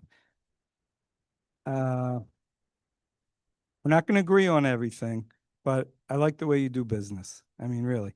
And I don't know. I think your next, I don't want to give you another project, but somebody's got to march to Trenton because we've been going back and forth and telling everyone this. It doesn't seem to be getting through to some people that it doesn't matter who's up here. You could have a palace coup tomorrow and they're going to tell you the same thing, only worse. I've never seen people fight for jobs to keep jobs more than this, but okay. Something else that was said, I don't remember who said it. We should look at, as far as the middle school plan is concerned, we get a lot of emails and people know where you live and they see in ShopRite and everything. This is one of those issues where, I mean, I'm speaking personally now. I feel like I get 50% for and 50% against. So it's not one of these things like, how could you do that to us? We get them too, but I think there's a lot of benefit to this. Some people don't see it and they don't agree. I totally get that. But then when we say, well, we're saving $500,000, whatever, that's nothing. Why should, I mean, we have to start somewhere. What's nothing it is, I'm sorry to say, like salaries of coaches. I mean, that's really like coffee money compared to what we're talking about. And the idea that we're going to get away from middle school athletics, I'm only one vote, but I know we're friends. I would never support that. And I don't think anybody else would support that. That is a bad idea. I'm just going to say that is a bad idea. Let's see. Another gentleman, I also like the fact that people who had not spoken before came up tonight, some new faces. I really enjoyed that. One of the persons spoke and said, raise taxes, raise taxes. And I really appreciated that, except, first of all, we can't. And second of all, I say this every meeting. I'm constantly meeting people who are moving out of town. They're also moving out of the county, to be fair, and out of New Jersey because the taxes are too high. And I mentioned some signs that we have up in town. There's also a sign outside of Liberty School that says, this is an age-friendly township. Well, I assume that means that we respect our elderly. Part of respecting them is letting them grow old in their home. And these taxes are killing people. So we have a lot of masters here, right? We have to be mindful of all of them. And then I guess the final thing, I never heard in my life, I can't believe I have to say this, I never heard in my life that when you call out racism or anti-Semitism, you're being thin-skinned. I really don't care if you heard it, didn't hear it. I heard it, he heard it, they heard it. Go to YouTube, you'll hear it. You can't just pretend it's not there because you didn't hear it. That's all there is to it.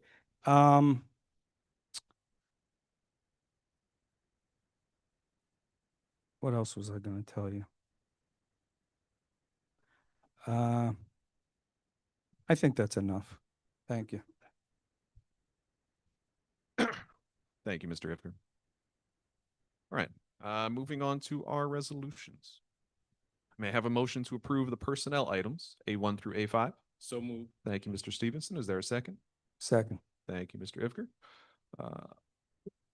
Any discussion? Hearing none. Ms. Flowers, would you please take the roll? Mr. Stevenson, Yes. Ms. Vera? Abstain. From just the one item. I say yes. Vice President Ifker? Yes. President Rock? Yes. All right, next, may I have a motion to approve the curriculum and instruction items B1 through B2? So moved. Thank you, Mr. Stevenson. Is there a second? Second. Thank you, Ms. Vera. Any discussion? Seeing none, Ms. Flowers, please take the roll. Mr. Stevenson, Yes. Ms. Vera? Yes. Vice President Ifker? Yes. President Rock? Yes. Thank you. All right, next, may I have a motion to approve the finance items C, special service items A1 through 2, and business office items B1 through 25? So moved. Thank you, Mr. Stevenson. Is there a second? Second. Thank you, Mr. Ifker. This motion does include the budget. I feel like we've had a lengthy discussion, but is there anything else people would like to add? I would just say, President Rock, to Superintendent Moore's point, I hope, I pray that the state situation changes with respect to West Orange. In 2024, of that $33 million we received approximately in state aid, $21 million of it was equalization aid. In this year's state aid numbers, that equalization aid dropped from approximately 21 million to 15 million. And again, but for the governor's 3% cap, we would have lost much more and been in a more dire predicament. The reality is, despite our best hopes, unless something changes in Trenton next year, we can expect another reduction in state aid as the town has been reassessed, as the Department of Labor has looked at our labor statistics and determined that our fair share is likely to continue to increase, therefore decreasing the equalization aid that West Orange gets. For comparison, very quickly, South Orange, which has a median income approximately $30,000 more than West Orange, they receive 0 of equalization aid. West Orange received, again, 15 million with increasing labor statistics. So again, our budget has not become dire out of thin air. It's not become dire as a result of anything derelict with respect to process or the administration. It is simply numbers materializing not in our favor. Thank you, Mr. Stevenson. Any other discussion on the budget? No. I'll just add that when we were first elected, budget season was a lot more fun when we actually had all that state funding. Mr. Moore is now going into his second budget since he had the misfortune of getting hired. Bad timing. Thank you, Mr. Rock. But you've done an excellent job under very unfortunate circumstances.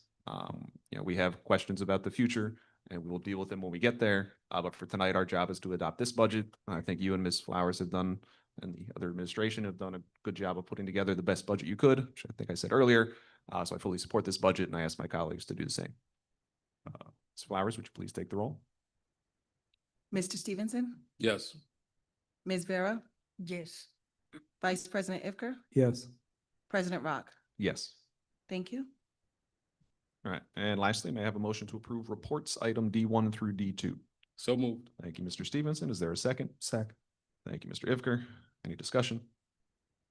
Seeing none, Ms. Flowers, please take the roll. Mr. Stevenson, Yes. Ms. Vera, Yes. Vice President Ifker, Yes. President Rock. Yes. Thank you. All right. Thank you very much to my board colleagues for that. Next up, we have petitions and hearings of citizens for any agenda or non-agenda item that you wish to discuss. You'll have 3 minutes to speak. Again, please approach the podium at this time. State Can your I have, name. can I have one of the Gregory Civic parents just wait? I'll go back there and talk to you in a second. Thank you. Again, please state your name and address for the record. It's gone. Deb Cohen, 4 Hoyt Street, Madison. First of all, that coffee money for coaches, and I accidentally looked at the 2019-2020 year, but the total is $386,679. I'm not saying cut athletics at the high school. I'm just saying look at the number of coaches. I don't know, maybe they are necessary. I don't know the requirements. As far as the middle school, you have a rec program in town. I'm just going to say that. Education is a labor-intensive business. Without teachers, guidance counselors, technology techs, media coordinators, administrative assistants, and yes, even our administrators, that is never going to change. When you talk about the budget, of course the salaries are the biggest part of the pie and should be presented as such, but context is key, and it's never given. Comments like substitutes make up around $1 million, I don't remember the exact number, due to high absenteeism doesn't help the community. Again, I'm not disputing the amount or the reason, but why point that out in such a negative way? Are you aware of the reasons teachers and other staff might be using the days? I will state with 99% certainty, you do not. Do we take a day here or there for our own kids, our own mental health, or a myriad of legitimate other reasons? Unlike those in the corporate world, if we're not feeling well, we cannot work from home. So yes, we are absent if we are sick or if one of our children is. If that happens, we need a sub because the students can't be left to their own devices without an adult in the room. I will say it again, education is a labor-intensive business. Taking away the labor in almost any area, including sports, hurts the students. I get the budget deficit, and the thought was put into the decisions. I'm not, and never have said they weren't. I've talked about transparency. We can't keep cutting the labor of a labor-intensive business. I love the idea of a citizens advisory board and would encourage the board to actually look at one, which it sounds like is going to happen, so that creative and brainstorming long-term planning can be figured out. I'm going to close with this. 13 buildings, several models, one community, but are we all a part of it?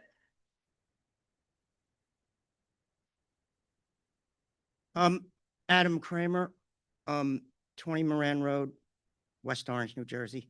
Couple things. One, I'm still unclear exactly what that $14+ million in quote unquote special revenue is on the agenda item. And when I see the 5.9 million in change for debt service, is that borrowing, and what are we borrowing for? Still not totally clear on that. Also, it's been said we have a need for more revenue. We have a spending problem.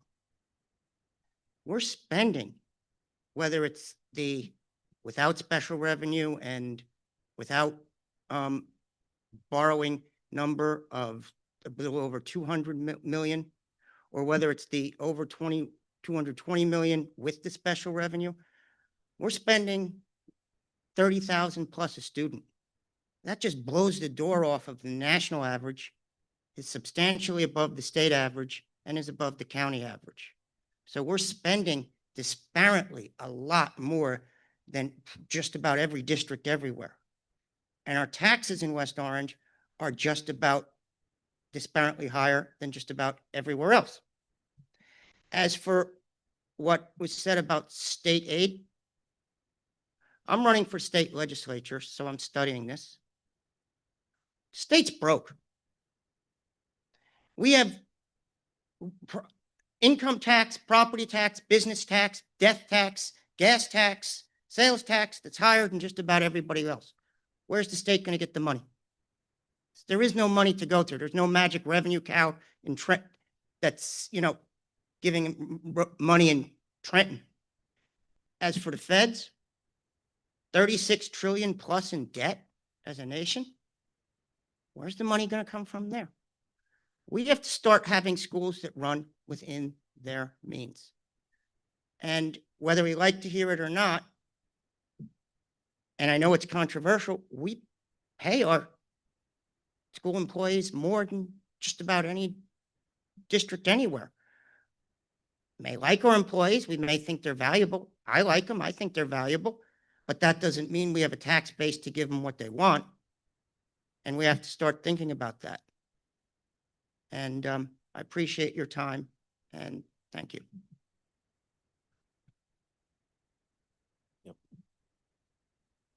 Catherine Connors, would you please do me a favor so that I can keep looking? Would you get a name and number from the Gregory Civic so that they can go home instead of having, I'm going to grab it from over there. Yeah, I'm going to get it. Sorry. Hi, Joy Burnett, 63 Pilat Place, West Orange. I just want to come up and thank you for not cutting sports. As a parent of 3 athletes that have come through West Orange schools, I know the value of athletics. And I think that it's terrible that that's the first thing that people scream, cut the sports, cut the sports. There are a lot of lessons that my children learned in sports. There are things that have been really valuable that they have been able to put to use in the workforce. And I just want to, like I said, thank you, because sports are important. And the other part that I really want to point out, we do need middle school sports so that we have feeders into the high school. How many children do we lose to West Orange schools because they are competing in athletics somewhere else? And the other part is that athletics also provide financial ability for some children to go to school. As a parent who has had children on athletic scholarships. So I think people are missing that is an important part of the education that West Orange provides as well. There is a balance. You don't hear people saying, cut the music program. It can't be just what your children, what you value for your children. We do have to look at everybody and what all of these things provide to all of our children. And I just want to say, I appreciate you understanding the importance of sports for the children who do compete athletically. Thank you. My daughter is currently on a fencing scholarship at Fairleigh Dickinson. My other daughter, Jewel, played basketball. She's 25. And then my son is 33, who also played basketball at West Orange High School. And Jade also played softball. She also played flag football. So my kids competed in athletics. And I teach at Redwood. So. How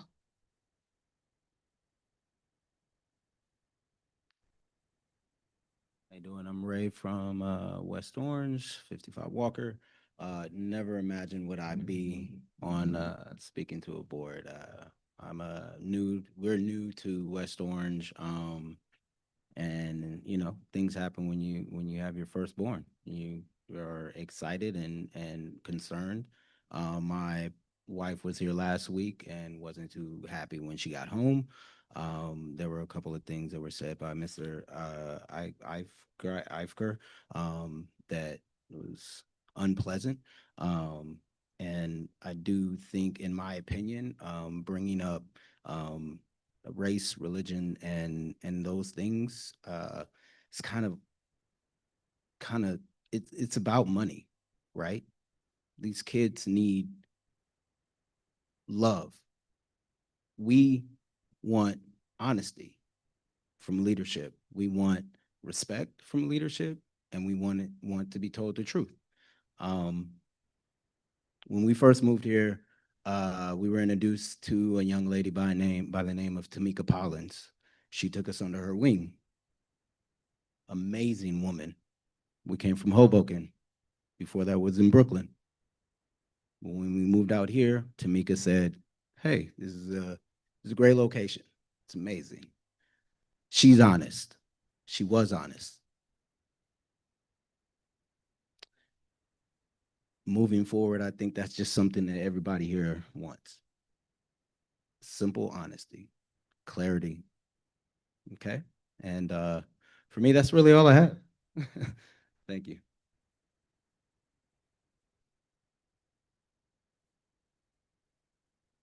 Hey, good evening again. Eric Fritsch, 37 Fairview Ave. Just wanted to quickly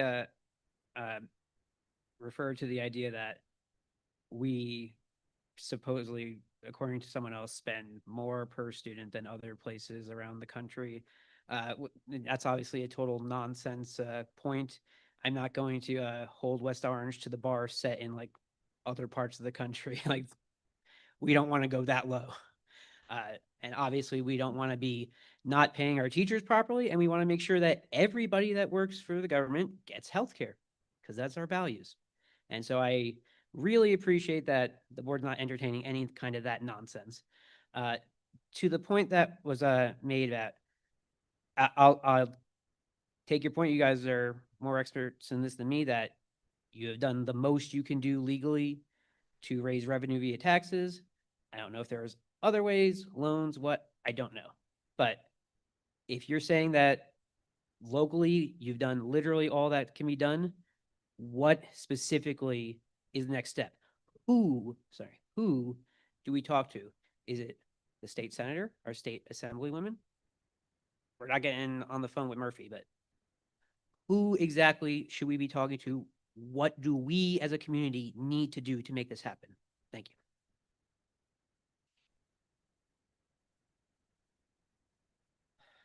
Be short. Larry Weintraub, 76 Cobain Terrace. I just want to explicitly make a point that I think Mr. Rock, you alluded to earlier, but I want to say it out loud, which is that the reason that our fair contribution as a community is going up from the state's perspective is because we have a lot of wealth in this town. And the reason the Department of Labor says that income is rising in this town is because in many places in this town, obviously not all of it, it is a very diverse town. But there are people who are making a lot of money in this town. The money exists. And, you know, the state limits your ability to easily raise the taxes as a result of that. And the people whose taxes went up in the reassessment, those went up because their neighborhoods are very valuable now. And, you know, these numbers are not coming pejoratively from somewhere else. This is a representation of real wealth that does exist in this town. And those who are lucky enough to have it and are blessed by it, you know, we're a part of the community that wants to contribute to the schools. And I just want to explicitly make the point that that is there. We're hamstrung by certain rules, but not by the lack of existence of the money. And so I just wanted to say that out loud.